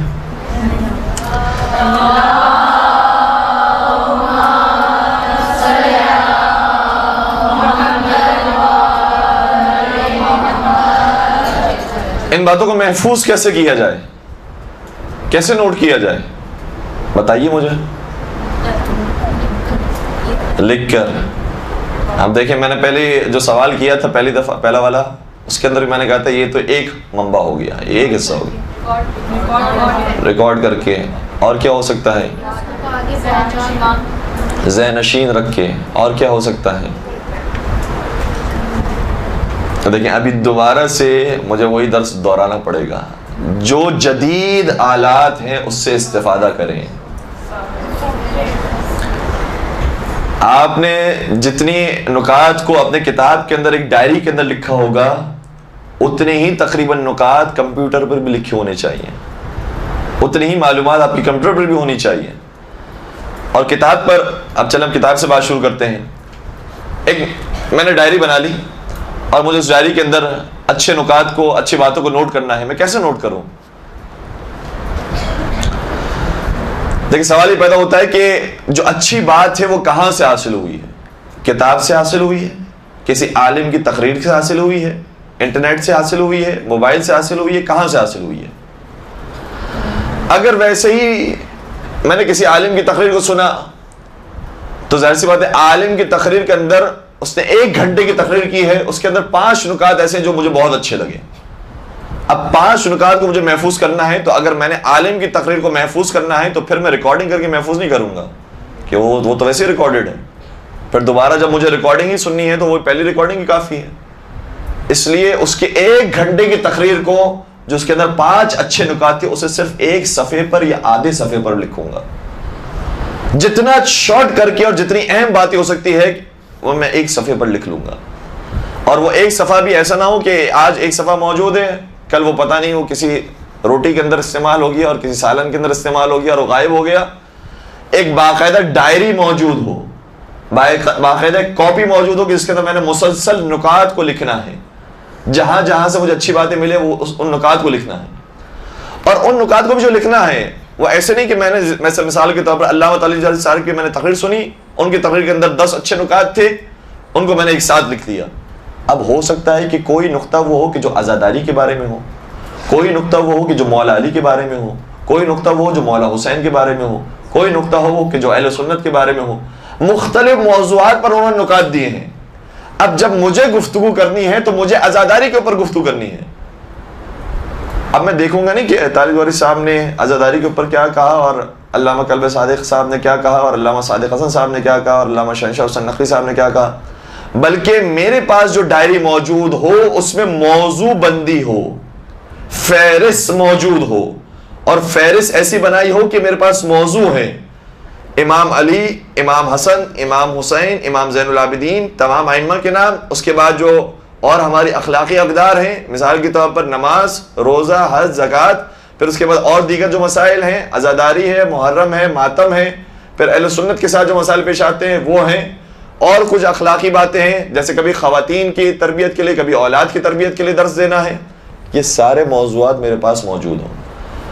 البتہ کبھی ایسا بھی ہو جاتا ہے کہ انسان یہ غلطی نہ کر لے کہ ڈائری خریدنے کے بعد پہلے سارے موضوعات لکھ لے، اس کے بعد نکات کو تلاش کرنے بیٹھے تو پتہ چلا جن موضوعات کو اس نے لکھا تھا اس میں سے تو کوئی ایک بھی نقطہ نہیں ملا. نئے نئے نکات نئے نئے موضوعات پر مل رہے ہیں. اب میں موضوعات کا تو اضافہ کر رہا ہوں لیکن جو پرانے موضوعات ہیں اس میں کوئی نقطہ نہیں مل رہا. موضوع کو بعد میں بنائیں، پہلے نقطہ حاصل ہو جائے، کوئی مطلب حاصل ہو جائے، کوئی بات حاصل ہو جائے، اب اس کے بعد ایک ہیڈنگ لگائیے جیسے نماز اور اس کا یہ نقطہ ہے.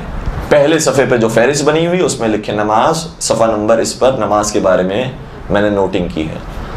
اس طریقے سے آہستہ آہستہ ایک ڈائری تیار ہو جائے گی اور اچھے نکات اس کے اندر جمع ہو جائیں گے مختصر طریقے سے. اور پھر جب کسی بھی موضوع پر گفتگو کرنی ہوگی تو آپ کو صرف ایک ڈائری کا صفحہ دیکھنا ہے، اس کے اندر سارے اچھے نکات آپ کے سامنے ہوں گے اور آسانی سے پھر موضوع پر گفتگو ہو سکے گی. یہ ایک طریقہ ہے. دوسرا طریقہ کیا ہے؟ دوسرا طریقہ میں نے کیا بیان کیا کہ کمپیوٹر کے اوپر بھی نوٹنگ کی جائے. البتہ کمپیوٹر کا معاملہ یہ ہے کہ اردو زبان میں اتنا میٹر موجود نہیں ہے، اسی طریقے سے انگریزی زبان کے اندر بھی اسلامک میٹر اتنا موجود نہیں ہے، فارسی زبان میں، عربی زبان میں زیادہ موجود ہے. لیکن بہرحال کمپیوٹر کا بھی یہ سلسلہ آپ شروع کیجئے تاکہ آہستہ آہستہ بات آگے بڑھے. ابھی شاید لوگ یہ محسوس کریں گے کہ اتنی بڑی ڈائری لینے کی اور 100 صفحوں کی یا 200 صفحوں کی ڈائری لینے کی ضرورت کیا ہے، لیکن جب انسان کام کرنا شروع کرے گا تو اسے یہ بھی چھوٹی پڑے گی، پھر ایک نئی ڈائری لینی پڑے گی، پھر اور نکات اس کو لکھنے پڑیں گے. تو اسی طریقے سے کمپیوٹر کے اوپر بھی ویسے بہت سارے طریقے ہیں اس کے اندر نوٹنگ کرنے کے. میں چند ایک سافٹ ویئرس کے نام آپ کی خدمت بیان کر رہا ہوں، ان سافٹ ویئرس کے اوپر آپ نوٹنگ کر سکتے ہیں. جیسے ان پیج کا ایک سافٹ ویئر ہے، ان پیج. دوسرا سافٹ ویئر مائکروسافٹ ورڈ کا ہے، یہ اردو زبان میں کام کر رہے ہیں سافٹ ویئرس. ایک اور سافٹ ویئر ہے جسے ہم خود بھی یوز کر رہے ہیں اور ہمارے اساتذہ بھی یوز کرتے ہیں، اس کا نام ہے مائکروسافٹ ون نوٹ. اس کی خاص بات کیا ہے؟ اس کی خاص بات یہ ہے کہ وہ ایک سائٹ پر ہمیں کیٹیگری دیتا ہے، ٹاپکس دیتا ہے کہ آپ اپنی مرضی سے ٹاپک کے نام لکھتے جائیں، اس میں اضافہ کرتے جائیں، اور دوسری سائٹ پر اس ٹاپک کے ریلیٹڈ جو آپ نے میٹر کاپی پیسٹ کیا ہے، جو لکھا ہے، وہ دکھاتا ہے. تو آپ نے کلک کیا کسی بھی ٹاپک کے اوپر، ساتھ ہی وہ آپ کو جو آپ نے میٹر سیو کیا ہوگا وہ دکھا دے گا. اور اسے استعمال کیجئے، جتنے جدید آلات ہیں استعمال کیجئے. شاید شروع میں تھوڑی سی مشکل ہوگی لیکن بعد میں اتنا فائدہ دیں گی کہ بار بار آپ کو کام کرنا ہوگا تو آپ کتابوں کو نہیں دیکھیں گے، پھر اسی سافٹ ویئرس کو دیکھیں گے کہ کتنی آسانی سے یہ ساری چیزیں ہمارے سامنے لے کر آ جاتی ہیں. تو دو بنیادی طریقے ہو گئے، ایک کتابوں کے ڈائریز کے اوپر نوٹ کرنا، اور دوسرا طریقہ یہ ہے کہ کمپیوٹر کے اوپر نوٹ کرنا. جو بعض اور طریقہ بیان کیے کہ جیسے ذہن میں لکھ لینا، یہ ذہن میں لکھا ہوا جو ہے وہ کبھی کبھار تو بچپن کی جو بات ہوتی ہے وہ ہے بھی، روایت کا بھی جملہ ہے کہ جیسے پتھر پر لکھ دیا ہو ایسا ہوتا ہے. لیکن جیسے جیسے انسان کی عمر بڑھتی جاتی ہے بہت ساری چیزیں وہ انسان بھول جاتا ہے. تو کوئی اچھی بات ویسے تو لگ رہا ہوتا ہے کہ میں کبھی بھول ہی نہیں سکتا، ہمیشہ یاد رہے گی، یہ واقعہ ہمیشہ یاد رہے گا. لیکن 2 ہفتے 3 ہفتے گزرتے ہیں، پھر اپنی تقریر کے اندر وہ بات شامل کرنی ہوتی ہے تو یاد ہی نہیں رہتا کہ کس کا نام تھا، کیسے کون سے شہر میں داخل ہوا، اور کتنے اس نے درہم دیے، کتنے دینار دیے، سب بھول جاتا ہے. اس لیے اپنے ذہن پر اتنا بھروسہ نہیں کیجیے گا جتنا لکھائی پر بھروسہ کیجیے گا. اور یہ ائمہ کی دی بھی ہمیں سیرت بیان فرمایا ہے ائمہ نے کہ ہماری احادیث کو اپنی کتابوں میں لکھا کرو. پیغمبر اکرم حضرت محمد مصطفیٰ صلی اللہ علیہ وآلہ وسلم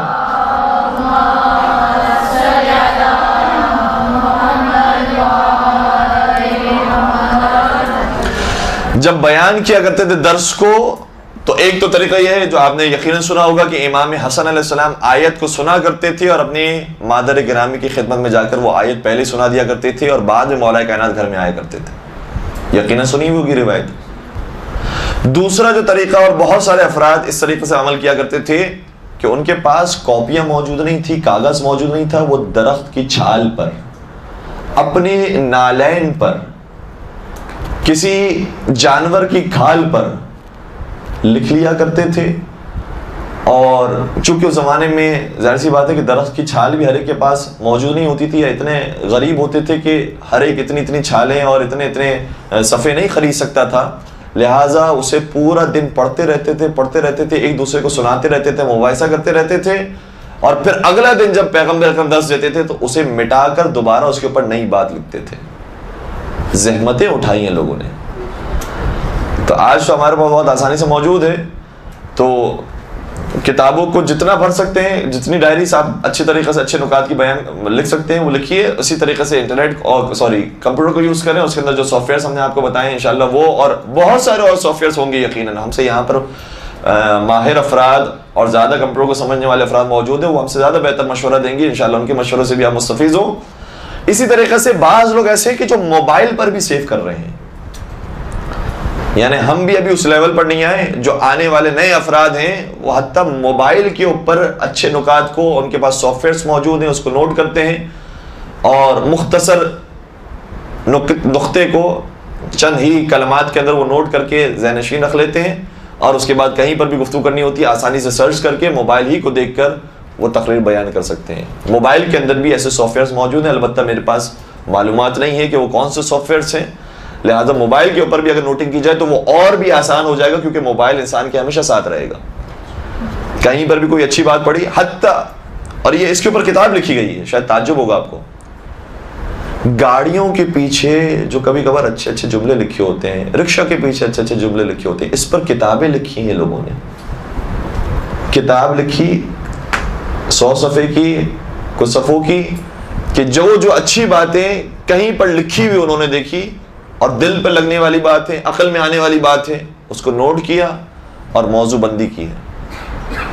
تو چلتے پھرتے انسان کو کہیں نہ کہیں سے علم حاصل ہو رہا ہے. لکھتے جائے، نوٹ کرتا جائے، اس کو موضوع بناتا جائے. اور موضوع بندی بہت ضروری ہے. ایسا نہ ہو کہ وہ لکھا ہوا میٹر ہے، بکھرا ہوا ہے، اب جب دوبارہ تقریر کرنی ہے تو اب سمجھ نہیں آ رہا کہ کون سے صفحے کو میں دیکھوں اور کون سے صفحے کو نہیں دیکھوں. ہر صفحے کو دیکھ کے انسان تھک گیا اور پھر بھی تقریر تیار نہیں ہوئی. موضوع بندی بہت ضروری ہے. فہرست بنائیں، اور جس موضوع کے تحت وہ نقطہ آیا ہے، مطلب آیا ہے، اس مطلب کو لکھیں. تو اس طریقے سے نوٹنگ کی جائے گی. ایک بات جو ہم نے کہی تھی کہ ہم انشاءاللہ اس کے اوپر تھوڑی سی گفتگو کریں گے، وہ یہ ہے کہ علماء کی مجالس سے کتنا فائدہ اٹھانا چاہیے، اور علماء کی مجالس کو سننا چاہیے، ان سے نکات کو لینا چاہیے، نہیں لینا چاہیے. آپ کیا کہتے ہیں؟ آپ کے کیا خیال ہے؟ بات بالکل ٹھیک ہے کہ علماء کرام کی مجالس کو سننا چاہیے، ان سے مطلب کو حاصل کرنا چاہیے، لیکن کبھی کبھار لوگ اس کے اندر تھوڑا سا افراط سے کام لیتے ہیں. لوگ کہتے ہیں کہ جیسا مطلب اور جن الفاظ کے ساتھ مطلب مثال کے طور پر علامہ طالب جوہری صاحب نے بیان کیا ہے، ان کو ویسے ہی ایز اٹ از کاپی کر کے بیان کر دیں. ایسا نہیں ہونا چاہیے. ایک علامہ عقیل غربی صاحب نے بڑی خوبصورت مثال دی.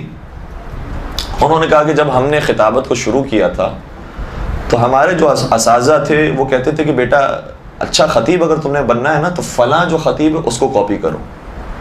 جو اس زمانے میں ہوں گے بڑے خطیب، جب علامہ عقیل غربی صاحب نے خطابت شروع کی ہوگی، کہ وہ جیسے پڑھتے ہیں آپ ویسے ہی اسے پڑھیں، وہ جیسے ہاتھوں کے اشارہ کرتے ہیں آپ ویسے ہی ہاتھوں کے اشارہ کریں، جیسے ان کا بیان ہوتا ہے آپ ویسے بیان کریں. آپ اپنی طرف سے کوئی نقطہ شامل کرنے کی کوشش نہیں کریں، آپ اپنا مطلب کوئی بیان کرنے کی کوشش نہیں کریں.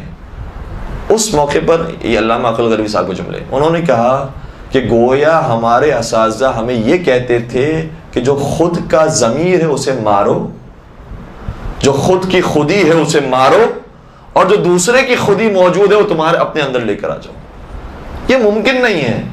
ہر انسان کو خدا نے الگ الگ طریقے سے پیدا کیا. ہر انسان کا مزاج الگ ہے، ہر انسان کا ذوق الگ ہے، ہر انسان کا انداز بیان الگ ہے، ہر انسان کے سوچنے کا طریقہ الگ ہے. اس لیے یہ کام انسان کبھی نہ کرے، اور جو مشورے دیتا ہے وہ مشورے وہ ان کے اپنے پاس رہیں، کہ جو تمہارا انداز ہے اسے چھوڑ دو. علامہ طالب جوہری صاحب کی یقیناً ان کا بہت احترام ہے، لیکن ان کو بھی جب ممبر ملا تھا تو انہوں نے علامہ رشید ترابی کو کاپی نہیں کیا ہے میرے ساتھ. علامہ رشید ترابی کی جگہ پر علامہ طالب جوہری صاحب آئے ہیں، لیکن علامہ رشید ترابی کا انداز اور تھا، علامہ طالب جوہری صاحب کا انداز اور ہے. انہی کی جگہ پر علامہ شہنشاہ نقوی صاحب آئے ہیں، علامہ شہنشاہ نقوی صاحب کا انداز اور ہے، علامہ طالب جوہری صاحب کا انداز اور ہے. اور آپ دیگر اور بڑے بڑے خطبہ کو دیکھ لیجئے، ہر ایک اپنے اعتبار سے سب سے بڑا خطیب ہے. صادق حسن صاحب کوئی چھوٹے خطیب نہیں، بہت بڑے خطیب ہیں، خود اپنے اعتبار سے وہ طالب جوہری کے مقام پر ہیں، لیکن ان کا انداز بالکل مختلف ہے، طالب جوہری صاحب کا انداز بالکل مختلف ہے. کلوِ صادق صاحب کا انداز بہت الگ ہے، وہ بھی اپنے اعتبار سے طالب جوہری صاحب کے مقام پر ہیں، ان کا انداز بالکل مختلف ہے. علامہ عقیل غربی صاحب کا انداز بالکل مختلف ہے. تو یہی خوبصورتی ہے کہ انسان اپنی خودی کو باقی رکھے، اپنے انداز کو باقی رکھے، اپنے سلیقے کو باقی رکھے، اپنے آپ کو باقی رکھے، اور جس سے اچھا استفادہ کیا ہے اس کے اچھے استفادے کو، اس کے اچھے علم کو اپنی زبان اور اپنے انداز سے بیان کرے. اور یہی بڑے بڑے خطبہ کا طریقہ ہے. جتنے نئے آنے والے افراد ہیں وہ بھی یقیناً اب وہ ہم سے زیادہ بہتر جانتے ہیں، وہ بھی اسی وقت کامیاب ہیں کہ جب وہ اپنے ہی انداز کو باقی رکھیں. جس نے اپنے انداز کو چھوڑنے کی کوشش کی، توڑنے کی کوشش کی، وہ ناکام ہو جائے گا، کیونکہ خدا نے اسے اپنی فطرت دی ہے، اپنا ایک انداز دیا ہے، کسی کو کاپی نہیں کر سکتا. البتہ اس کے اندر ایک اور نقطہ ہے جو میں بیان کرنا چاہوں گا، وہ یہ ہے کہ ابتدائی طور پر جس نے اب تک تقریر شروع نہ کی ہو اور وہ سہارا لینا چاہے تو یقیناً بڑے بزرگان کی ایز اٹ از کاپی کر کر شروع کی کچھ تقریریں کر سکتا ہے، اور اسے کرنی چاہیے، تاکہ اسے الفاظ ملے، اسے انداز ملے، اسے تھوڑی سی زبان ملے اور تھوڑا انداز اس کا کھل سکے. اس کے بعد جب وہ خود خطابت آہستہ آہستہ کرنا جب شروع ہو جائے تو پھر وہ جو جس خطیب کو وہ اچھا مانتا ہے اور جس کو اس نے کاپی کیا ہے اس کو چھوڑ سکتا ہے اور پھر اپنے انداز کو جاری رکھ سکتا ہے.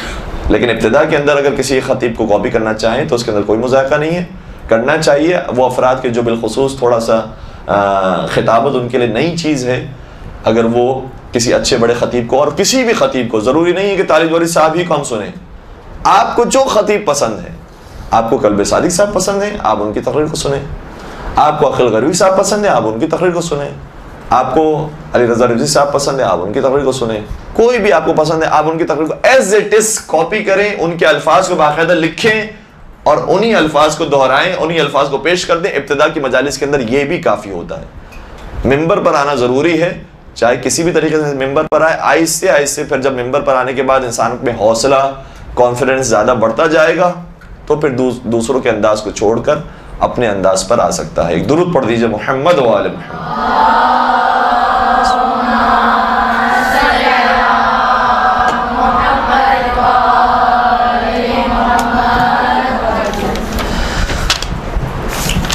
یہاں تک بات لانے کے بعد ایک اور نیا مسئلہ وہ یہ ہے کہ ہم نے بیان کر دیا کہ علم کو انسان اس طریقے سے اپنے پاس محفوظ رکھے، کتاب ہے، کمپیوٹر ہے، موبائل ہے۔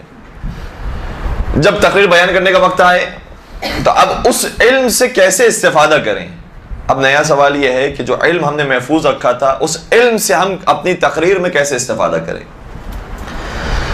دیکھیں، یہ نہ سمجھے کہ جو ہم نے کتاب یا ڈائری کے اندر کاپی کر لی ہے چیز اور نکات لکھ لیے ہیں وہی کاپی ہمارے لیے کافی ہے، اسی کاپی سے ہم پڑھ کر تقریر کر دیں گے۔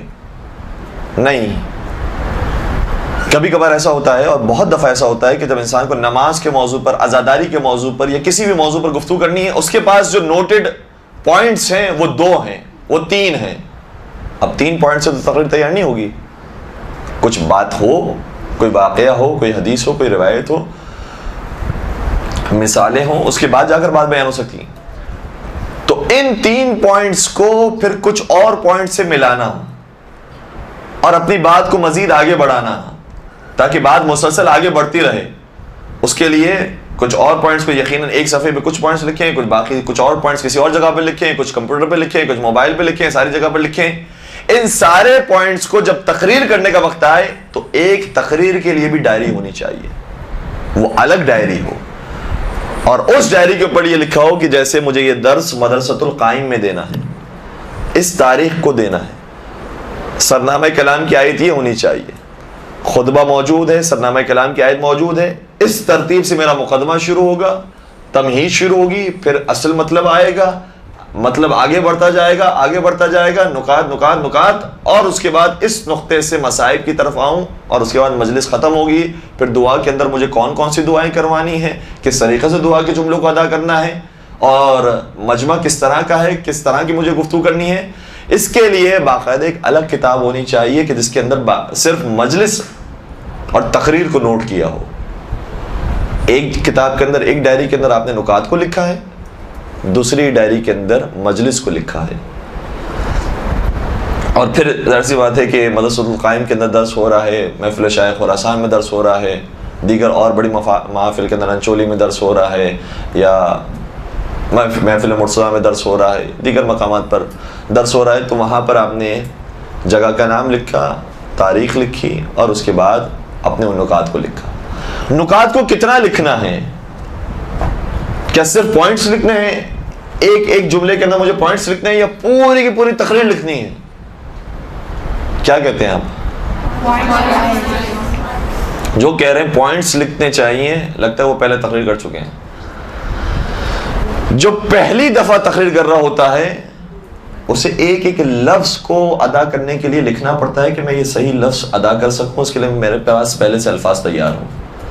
لہذا شروع میں جو تقریر کرنے والے ہوتے ہیں انہیں چاہیے کہ پوری تقریر لکھیں، اور ظاہر سی بات ہے کہ جو پہلی مرتبہ تقریر کریں گے وہ کوئی 1.5 گھنٹے کی تقریر نہیں کر سکتے، وہ 1 گھنٹے کی تقریر نہیں کر سکتے۔ اور ایسا نہیں کہ میں خدا نخواستہ کسی کو کہہ رہا ہوں، خود ہم اور ہمارے اساتذہ اور طالب علم صاحب اور جتنے بڑے علماء ہیں اور جتنے بڑے خطبہ ہیں، جب پہلی دفعہ تقریر کی تھی انہوں نے بھی 10 منٹ کی ہوگی، انہوں نے بھی 15 منٹ کی ہوگی، زیادہ سے زیادہ 20 منٹ کی ہوگی۔ تو جو 10 منٹ کی تقریر ہے اس کو مکمل طور پر لکھا ہوا ہو کہ میں یہ الفاظ ادا کروں، کہیں کوئی غلط لفظ، کیونکہ عادت نہیں ہوتی ممبر پر آ کے جملے کہنے کی، لہٰذا جو عامیانہ الفاظ ہوتے ہیں، جو عام گفتگو کے اندر عام دوستوں کے ساتھ، عام گھر والوں کے ساتھ جو استعمال ہوتے رہتے ہیں، وہ الفاظ ممبر پر نہ آ جائیں، اس لیے پہلے سے الفاظ تیار ہوں۔ تو شروع میں تقریر کرنے والوں کو پوری مکمل تقریر لکھنی چاہیے، پھر آہستہ آہستہ خود انسان کا مزاج یہ کہے گا کہ میں اتنی کیوں لکھوں، میں تھوڑی سی چھوٹی کم لکھتا ہوں، اور اس کے بعد وہ جو اس نے 20 صفحے لکھے ہوں گے وہ ایسے ایسے 10 صفحے 5 صفحے کم ہوتے ہوتے، اور پھر آگے جا کر یہ مرحلہ آتا ہے کہ انسان پھر 1 صفحے کے اندر ہی ساری تقریر کو لکھ لیتا۔ اور کبھی کبھار ایسا بھی ہوتا ہے کہ آگے جا کر بھی انسان اسی روش کو اختیار کرتا ہے، اور یہ کوئی اس میں برائی کی بات نہیں ہے، ہر ایک کا مزاج الگ الگ ہوتا ہے، کسی کا حافظہ تیز ہوتا ہے وہ ایک جملے کے اندر اور ایک پوائنٹ کے اندر ہی سمجھ جاتا ہے کہ مجھے کیا بیان کرنا ہے، اور کسی کو پورا لکھنا پڑتا ہے. ہر ایک کا مزاج الگ الگ ہے. تو لکھنے میں کوئی قباحت نہیں ہے، بالکل کنجوسی نہیں کیجیے گا لکھنے میں، اور جتنے صفوں کو استعمال کرنا ہے صفوں کو استعمال کرتے جائیے. یہ میراث ہے جو آپ محفوظ رکھ رہے ہیں اور بعد میں بہت کام آنے والی ہیں چیزیں. اور پھر اس بارے میں بھی ہر ایک کا الگ الگ مزاج ہوتا ہے. دیکھیں کچھ لوگ ایسے ہوتے ہیں جب مجلس کا وقت آتا ہے تو کہتے ہیں مجھ سے بالکل بات نہیں کرو. گھر والوں کو کہتے ہیں مجھ سے بالکل بات نہیں کی جائے. گھر میں الگ کمرے کے اندر بٹھا دیا جاتا ہے سارے گھر والوں کو باہر. مکمل طور پر کانسنٹریشن کے ساتھ، توجہ کے ساتھ وہ تقریر اپنی سوچ رہے ہیں، لکھ رہے ہیں، تیار کر رہے ہیں. اور کچھ کا مزاج ایسے ہوتا ہے کہ آخری موقع پر بھی گپے مار رہے ہیں، گفتگو کر رہے ہیں اور کھانے میں مصروف ہیں، اور اس کے بعد انہیں ممبر پہ بٹھا دیا، ممبر پہ بیٹھ کے تقریر کر لیتے ہیں. یہ الگ الگ مزاج کی بات ہے. اس میں یہ نہیں کہا جا سکتا کہ وہ چھوٹا خطیب ہے وہ بڑا خطیب ہے. مزاج اس کا ایسا ہے، اس کو خدا نے وہ صلاحیت دی ہے، اس کو یہ صلاحیت دی ہے. اور انسان کی ذمہ داری یہ بنتی ہے کہ جب ممبر پر آئے تو کوئی بھی غلط بات بیان نہ کرے. اصل ذمہ داری یہ ہے. اس ذمہ داری کو نبھانے کے لیے کبھی بہت وقت لگانا پڑتا ہے، بہت زحمت اٹھانا پڑتی ہے، کچھ معاملات کو، کچھ لذتوں کو چھوڑنا پڑتا ہے، اور کبھی کسی کے لیے یہ مسئلہ نہیں ہوتا، لہٰذا وہ اپنے سارے کام کاج بھی کر رہا ہوتا ہے اور تقریر اچھے سی ممبر پر آ کے کرتا ہے پورے اعتماد کے ساتھ اور ذمہ داری کے ساتھ، کوئی غلط بات بیان نہیں کرتا. لیکن اصل ہمارا ہدف یہ ہونا چاہیے کہ ممبر پر کوئی غلط آیت بیان نہ ہو جائے، کوئی غلط روایت بیان نہ ہو جائے، کسی کا نام غلط نہ لے لیا جائے، کوئی حوالہ غلط نہ دے دیا جائے. ایک بڑی ذمہ داری ہے، اس کو صحیح طریقے سے ادا کرنا ہے. تو یہ الگ الگ مزاج کی بات ہے. اسی طریقے سے نوٹنگ کی بھی یہی بات ہے. بعض افراد زیادہ چیز نوٹ کرتے ہیں، بعض ایک جملے کے اندر، ایک لفظ کے اندر سمجھ جاتے ہیں کہ پورا ہمارا واقعہ کیا ہے اور نقطہ کیا ہے، کس طریقے سے بیان کرنا ہے. ایک درود پڑھ دیجیے گا محمد و آل محمد.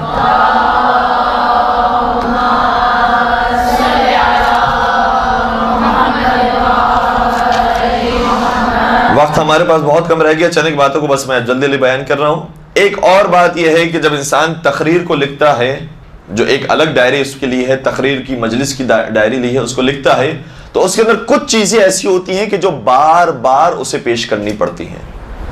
اچھا کچھ لوگ تو ایسے ہیں کہ جو ریپیٹڈ بہت زیادہ پڑھتے رہتے ہیں، اور اگر ریپیٹڈ کوئی پڑھ بھی رہا ہے لیکن وہ بات صحیح کہہ رہا ہے تو پھر بھی بہتر ہے وہ ان افراد سے کہ جو غلط بات کرتے ہیں اور ہمیشہ نئی بات آ کر کرتے ہیں. وہ نئی بات کے چکر میں ہمیشہ نئی باتیں اور ایسی باتیں کہتے ہیں کہ جو اصل کتاب میں موجود نہیں ہیں. لیکن یہ کہ انسان کو کوشش یہ کرنی چاہیے کہ نیا سے نیا میٹر اور نیا سے نئی معلومات لوگوں تک پہنچائے. لیکن کچھ چیزیں ایسی ہوتی ہیں جو کبھی کہنا نہیں ہوتی، کبھی پرانی نہیں ہوتی، اسے بار بار استعمال کرنا پڑتا ہے. وہ کیا ہے؟ وہ ایک قرآن کریم کی آیات ہے.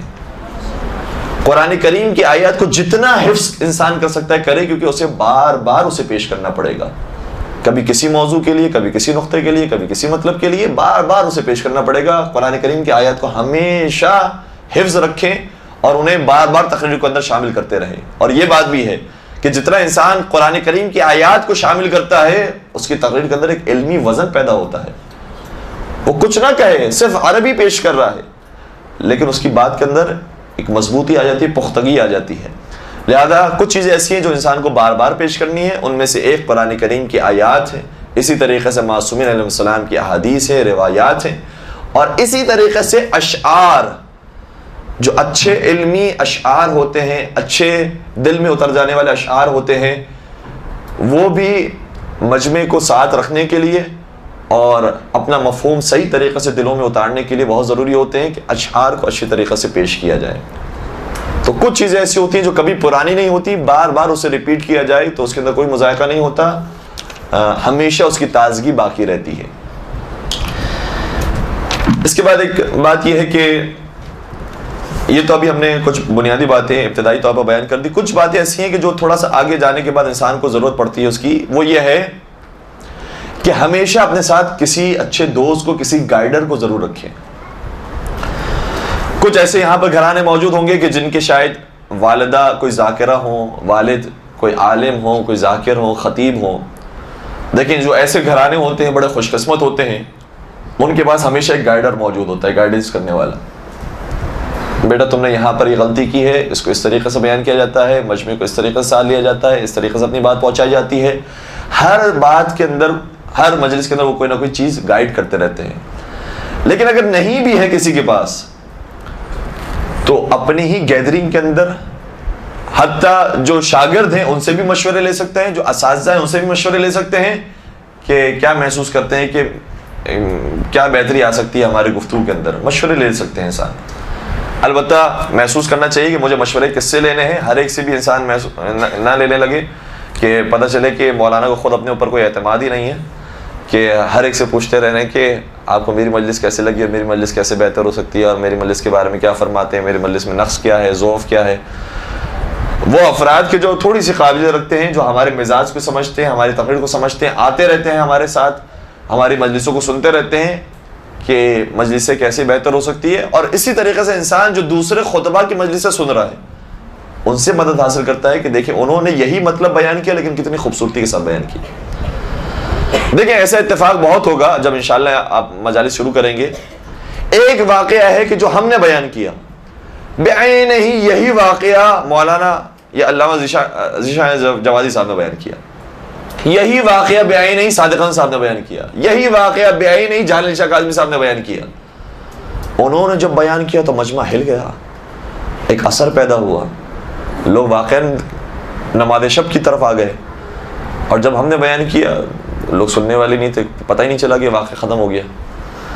تو کس طریقے سے جو کتاب کے اندر بات ہم نے پڑھی اس کو بیان کس طریقے سے کیا جاتا ہے, یہ پھر یہ بڑے بزرگان کی تقاریر سن کے بھی اندازہ ہوگا کہ ہمیں کس طریقے سے اپنی بات کو پیش کیا جاتا ہے.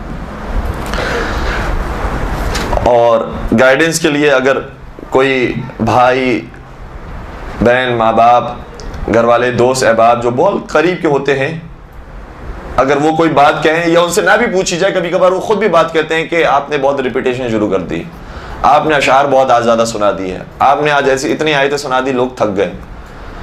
تو وہ خود جو مشورے دے رہے ہوتے ہیں ان کی بات بھی انسان توجہ سے سنے کہ اس کا مطلب ہے کہ ہاں واقعا میں نے آج ایسی چیز کی ہے, لوگ محسوس کر رہے ہیں.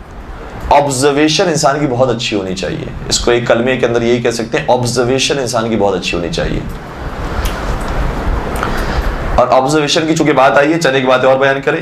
انسان مجمع شناس ہو, بس یہ ان کو ایک ایک لفظ کے اندر لکھ لیجئے گا. انسان مجمع شناس ہو, میرے مجمع کے اندر خواتین ہیں, مرد ہیں, اور مرد و خواتین ہیں تو وہ کتنے پڑھے لکھے ہیں, کم پڑھے لکھے ہیں, اور پڑھے لکھے ہیں تو دینی اعتبار سے پڑھے لکھے ہیں, دنیاوی اعتبار سے پڑھے لکھے ہیں, اور اسی اعتبار سے علاقہ شناس ہو, جس علاقے میں میری گفتگو ہے, میری آواز اہل سنت تک پہنچ رہی ہے, غیر شیعوں تک پہنچ رہی ہے, یا صرف شیعہ کمیونٹی موجود ہے جو میری بات کو سن رہی ہے.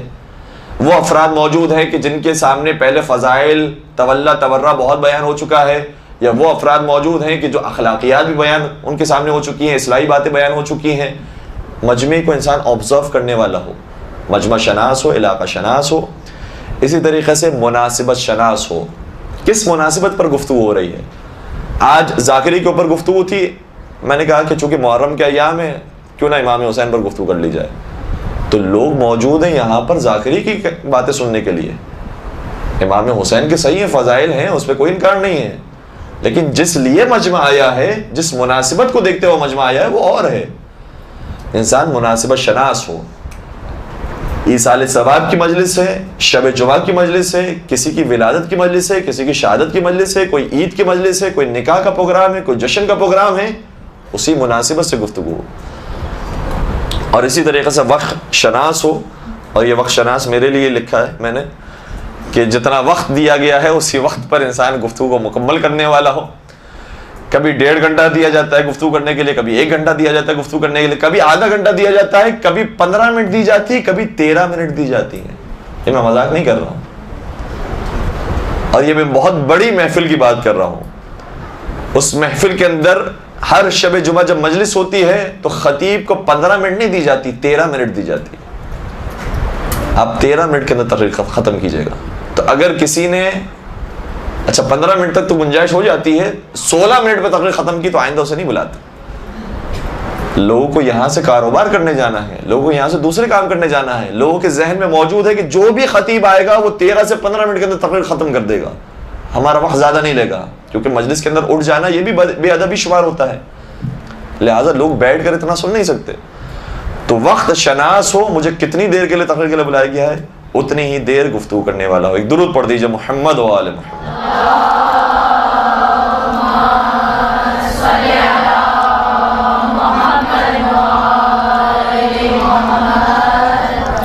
اگر کوئی کسی کا سوال ہو مختصر انداز میں ہم کوشش کریں گے جواب دے سکیں۔ آغا صاحب، جب ہم علماء کی مجالس جی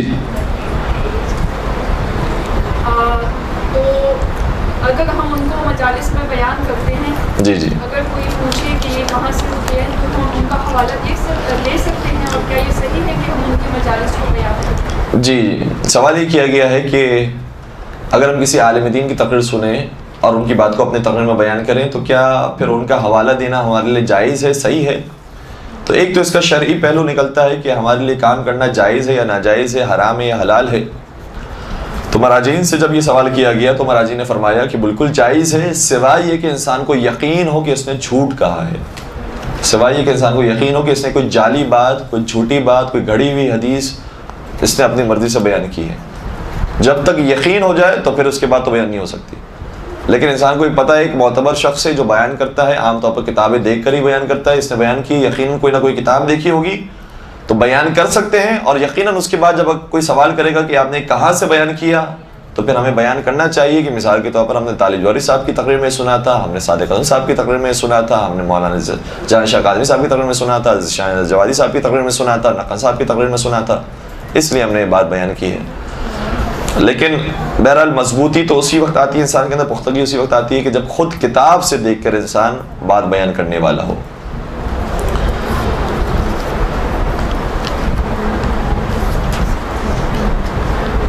ایک سوال یہ ہے جو ظاہراً دونوں ہی سوالات ایسے ہیں کہ جو کسی بزرگ ذاکرہ کے ہوں گے کہ جو پہلے سے تقریریں کرتی رہی ہوں گی کہ فضائل بیان کرتے کرتے ہم مصائب کی طرف کیسے آئیں۔ دیکھیں بہت ساری چیزیں تقریر کے اندر ایسی ہے کہ جو ہمارے ذوق، ہمارے مزاج پر ڈیپینڈ کرتی ہے۔ ایک زمانہ تھا، یا ایک زمانہ ہی نہیں کہنا چاہیے، کہنا چاہیے کہ کبھی کبھار لوگ اس طرح سے مشورہ دیتے ہیں کہ دیکھیں وہ جس طریقے سے مصائب کو جوڑتے ہیں اور وہ جس طریقے سے فضائل سے مصائب کی طرف آتے ہیں اس طریقے سے آنا چاہیے۔ اچھا، وہ اگر اس طریقے سے آتے ہیں تو ان کے پاس ملکہ موجود ہے، ان کے پاس یہ صلاحیت موجود ہے، ہمارے پاس یہ صلاحیت نہیں ہے، تو کیا ہم پھر مصائب کی طرف نہیں آ سکتے؟ ہم پھر مصائب بیان نہ کریں؟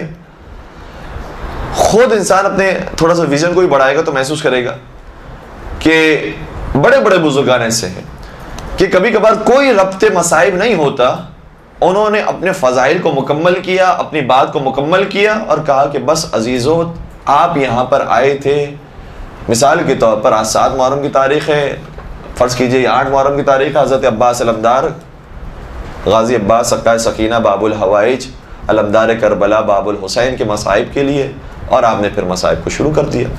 یا کوئی اور مناسبت ہے تو کہا کہ چونکہ محرم کے بعد کے ایام 10 محرم کے بعد کے ایام ہیں، بیویوں کا قافلہ اب کہاں روانہ ہو چکا ہوگا اور کتنا ستم انہوں نے سہا ہوگا ان دنوں کے اندر، اور آپ نے مصائب کو پھر وہاں سے شروع کر دی۔ تو ضروری نہیں ہوتا کہ انسان ہر وقت ہی کوشش کرے کہ وہ فضائل کے اندر کون سا ایسا نقطہ ہے کہ جس سے میں مصائب کی طرف آؤں۔ اگر ہو سکے تو بہت اچھی بات ہے، اور یہ بات ایک حد تک ٹھیک بھی ہے جو بڑے بزرگان کہتے بھی ہیں کہ کوئی بھی فضائل ایسے نہیں ہیں کہ جس سے ہم مصائب کی طرف نہ آ سکیں، ہر گوشے سے ہم کہیں نہ کہیں سے مصائب کی طرف آ سکتے ہیں۔ لیکن اگر کسی میں صلاحیت نہیں ہے، اور بڑے بڑے بزرگان میں سے ہم نے سنا ہے کہ بعض دفعہ لوگ نہیں پیش کرتے ربط مصائب کو، فضائل کا ایک حصہ ختم ہوا، کہا کہ عزاداران سید الشہداء آج محرم کی فلاں تاریخ ہے اور یہاں پر رضا خانی کی رسم یہ ہے کہ ان کے مصائب بیان ہوتے ہیں، اور مصائب بیان کرنا شروع کیے۔ تو یہ کوئی بہت ہارڈ اینڈ فاسٹ رول نہیں ہے۔ اور اسی طریقے سے چلیں یہ بات لکھ لی تو میں اپنی بات کو پورا مکمل کر دوں۔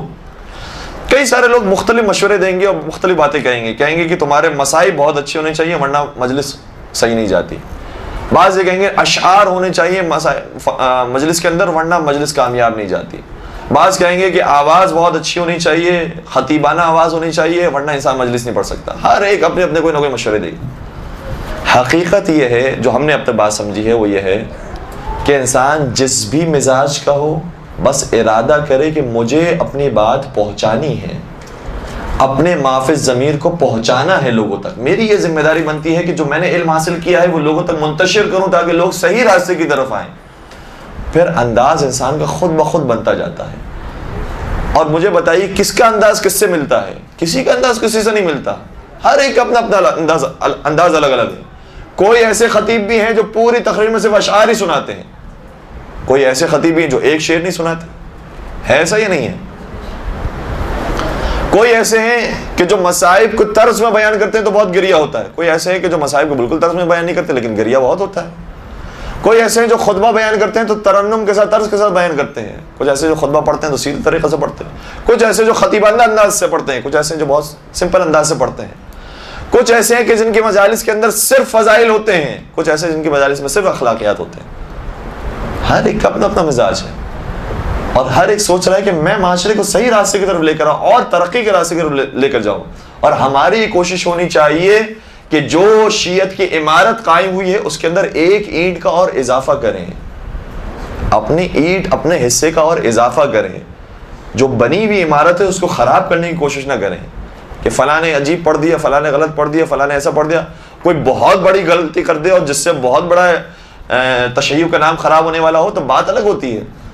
ورنہ یہ کہ ان کا انداز ٹھیک نہیں ہے, انہوں نے تو عجیب انداز اختیار کیا ہوا ہے, ان کا انداز صحیح نہیں ہے, پسند نہیں ہے. ہر ایک اپنی طرف سے کوشش کر رہا ہوتا ہے کہ اسی عمارت کو اور آگے بڑھائے, اس سفر کو, اس کاروان کو اور آگے بڑھائے. تو کچھ چیزیں کوئی ہارڈ اینڈ فاسٹ نہیں ہوتی. ہر ایک کے اپنے مزاج ہوتا ہے اور اپنے مزاج کے مطابق انسان پڑھ سکتا ہے. حتیٰ بعض ایسے خطبہ بھی ہیں کہ جو اپنی تقریر میں آپ شعر کی بات کر رہے ہیں, ایک آیت پیش نہیں کرتے. ایک آیت قرآن کریم کی پوری تقریر میں نہیں ہوتی لیکن اس کے باوجود پوری تقریر دین کے موضوع پر ہوتی ہے. کوئی دینی فکر دے رہے ہوتے ہیں, اس میں بھی کوئی قباحت نہیں ہے. البتہ آیات ہو تو بہت اچھا ہے, احادیث ہو تو بہت اچھا ہے, یہ جتنی چیزیں ہوں, واقعات ہوں, اشعار ہوں, بہت اچھی بات ہے. لیکن اگر کوئی نہیں پیش کر سکتا تو اس کا یہ مطلب نہیں کہ یہ فیل آدمی ہے, اس کو کچھ نہیں آتا. وہ بھی کام کر رہا ہے اور بہت اچھا کام کر رہا ہے, لوگ اسے بھی سنتے ہیں. تو قانون کوئی ایسا نہیں ہے تقریر کا کہ آپ اسی قانون کو, اسی فارمولے پر پورا اتریں تو پھر خطیب کہلائیں گے, ورنہ خطیب نہیں کہلائیں گے. ایسی کوئی خاص اس کی حدود نہیں ہے. ایک درود پڑھ دیجیے گا محمد وآلہ.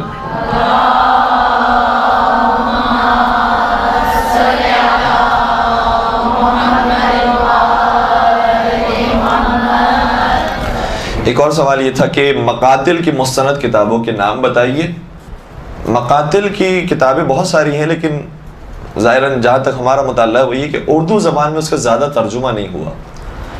البتہ کچھ ایک کتابیں ہیں کہ جو اردو زبان میں موجود ہیں, جیسے مثال کے طور پر نفس المحموم, شیخ عباس قمی کی ظاہراً لکھی ہوئی کتاب ہے, بلکہ شاید سید ابن طاؤس کی لکھی ہوئی کتاب ہے جس کا ترجمہ نفس المحموم کے نام سے ہوا. شاید لحوف کا اگر ترجمہ ہوا ہے تو پھر وہ نفس المحموم کے نام سے ہوا ہے, نفس المحموم.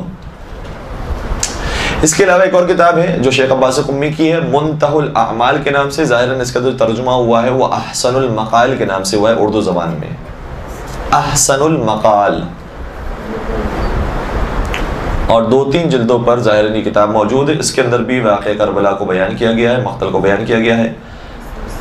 اور اب بات جو ہے وہ آپ مجھ سے بہتر جانتے ہیں کہ کربلا میں چونکہ مولا حسین کے لشکر میں تو کوئی ایسا راوی موجود نہیں تھا کہ جو واقعات کو صحیح رقم کرے کہ یہ واقعہ ہوا تھا, ان کے ساتھ یہ شہادت ہوئی تھی, ان کے ساتھ ایسی رخصتی تھی, اس طریقے سے ودا ہوئے تھے. کوئی ایسا تو راوی موجود نہیں ہے. بعد میں واقعات کو جمع کیا گیا ہے اور اسی طریقے سے جو فوج یزیدی کے اندر موجود تھے وہ لکھنے والے تھے, تو انہوں نے اپنی مرضی سے لکھا ہے. انہوں نے کسی چیز کو بہت زیادہ بڑھا دیا ہے, کسی چیز کو کم رکھا ہے. تو مختلف روایتیں اس اعتبار سے ہمیں مقاتل کے اندر نظر آتی ہیں. اور جب مراجعین سے پوچھا گیا کہ کیا ہم ان روایتوں کو بیان کر سکتے ہیں نہیں کر سکتے, تو ان کا جواب یہ تھا کہ شرعی اعتبار سے کوئی ممانعت نہیں ہے, سوائے یہ کہ کوئی توہین تشیع کا سبب بنے, توہین شہداء کربلا کا سبب بنے, یا اسی طریقے سے کوئی 100% جھوٹی بات ہو, اس کو بیان نہیں کر سکتے. پتہ ہی ہے کہ گھڑی ہوئی بات ہے, اس کو بیان نہیں کر سکتے. باقی جس کے بارے میں احتمال ہے کہ شاید یہ بات ٹھیک ہو, شاید ہو سکتا ہے وہ بات ٹھیک ہو, تو اس کو بیان کرنے میں کوئی حرج نہیں ہے. ایک ویب سائٹ ہے جس کے اوپر اردو زبان میں کتابیں موجود ہیں, اس کو نوٹ فرما لیجئے گا, زیارات.net کے نام سے, ZIYARAAT.net. زیارات.net. اس کے اوپر اردو زبان میں اور انگلش میں بھی کتابیں موجود ہیں. بہت اچھی ویب سائٹ ہے, البتہ PDF فارمیٹ کے اندر موجود ہیں. اور اس ویب سائٹ پر آپ کربلا لکھیں یا مولا حسین لکھیں یا کوئی ایسا لفظ لکھیں تو جتنی بھی مقاتل سے متعلق کتابیں ہوں گی وہ آپ کے سامنے آ جائیں گی. ایک اور درود پڑھ دیجیے گا, محمد وآل.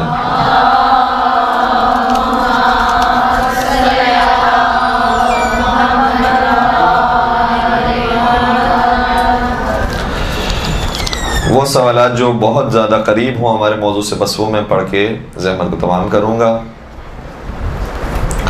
اچھا, یہ ایک اچھا سوال کیا کہ شروع میں ممبر پر آنے والوں کو کون سی کتابیں پڑھنا چاہیے. بہت اچھا سوال ہے. کتابوں کی چونکہ ہم نے زیادہ تفصیل بیان نہیں کی, ہم نے کہا کہ ساری یہ کتابیں ہر ایک کا مطالعہ رکھنا چاہیے, لیکن جو شروع میں کتابوں کی طرف آنا چاہتا ہے, کتاب پڑھنے کا شوق بیدار کرنا چاہتا ہے, اسے چاہیے, جو ہمارا یہ اپنا تجربہ ہے جو بیان کر رہے ہیں, اسے چاہیے کہ واقعات کی کتابیں پڑھیں.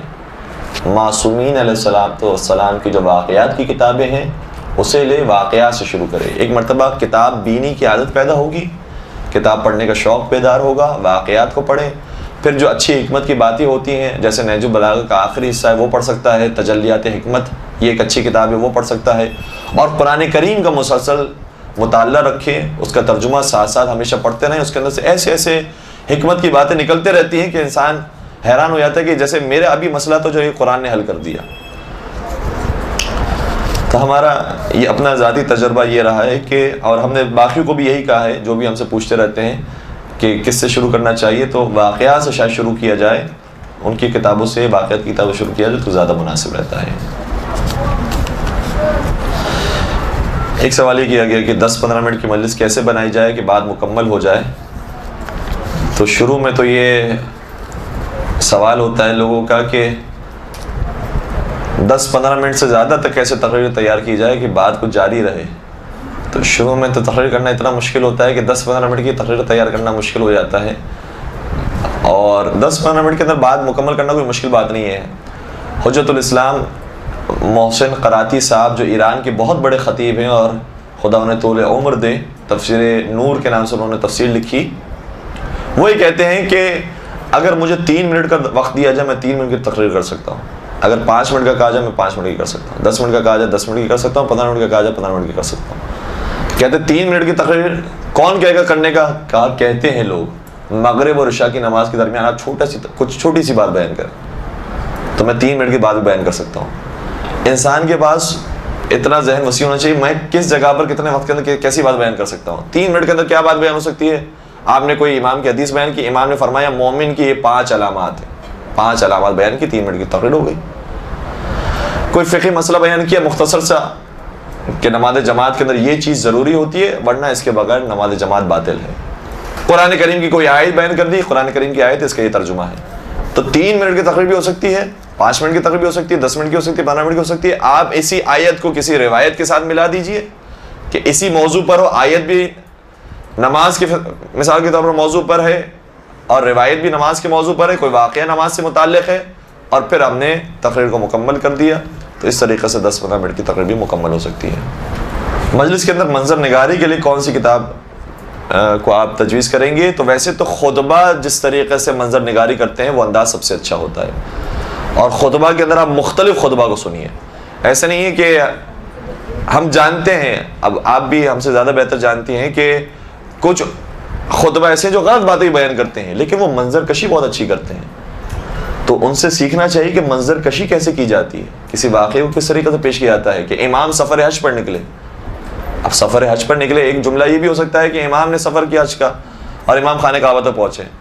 کبھی یہ بھی کہا جا سکتا ہے کہ امام مدینہ سے مکہ کے راستے کی طرف نکلے جو 100 کلومیٹر کا سفر تھا, اور اس کے اندر آپ نے کوئی اور بات بھی بیان کی کہ جانور پر سفر تھا اور جانور ہونے کے باوجود امام پیدل سفر کر رہے تھے.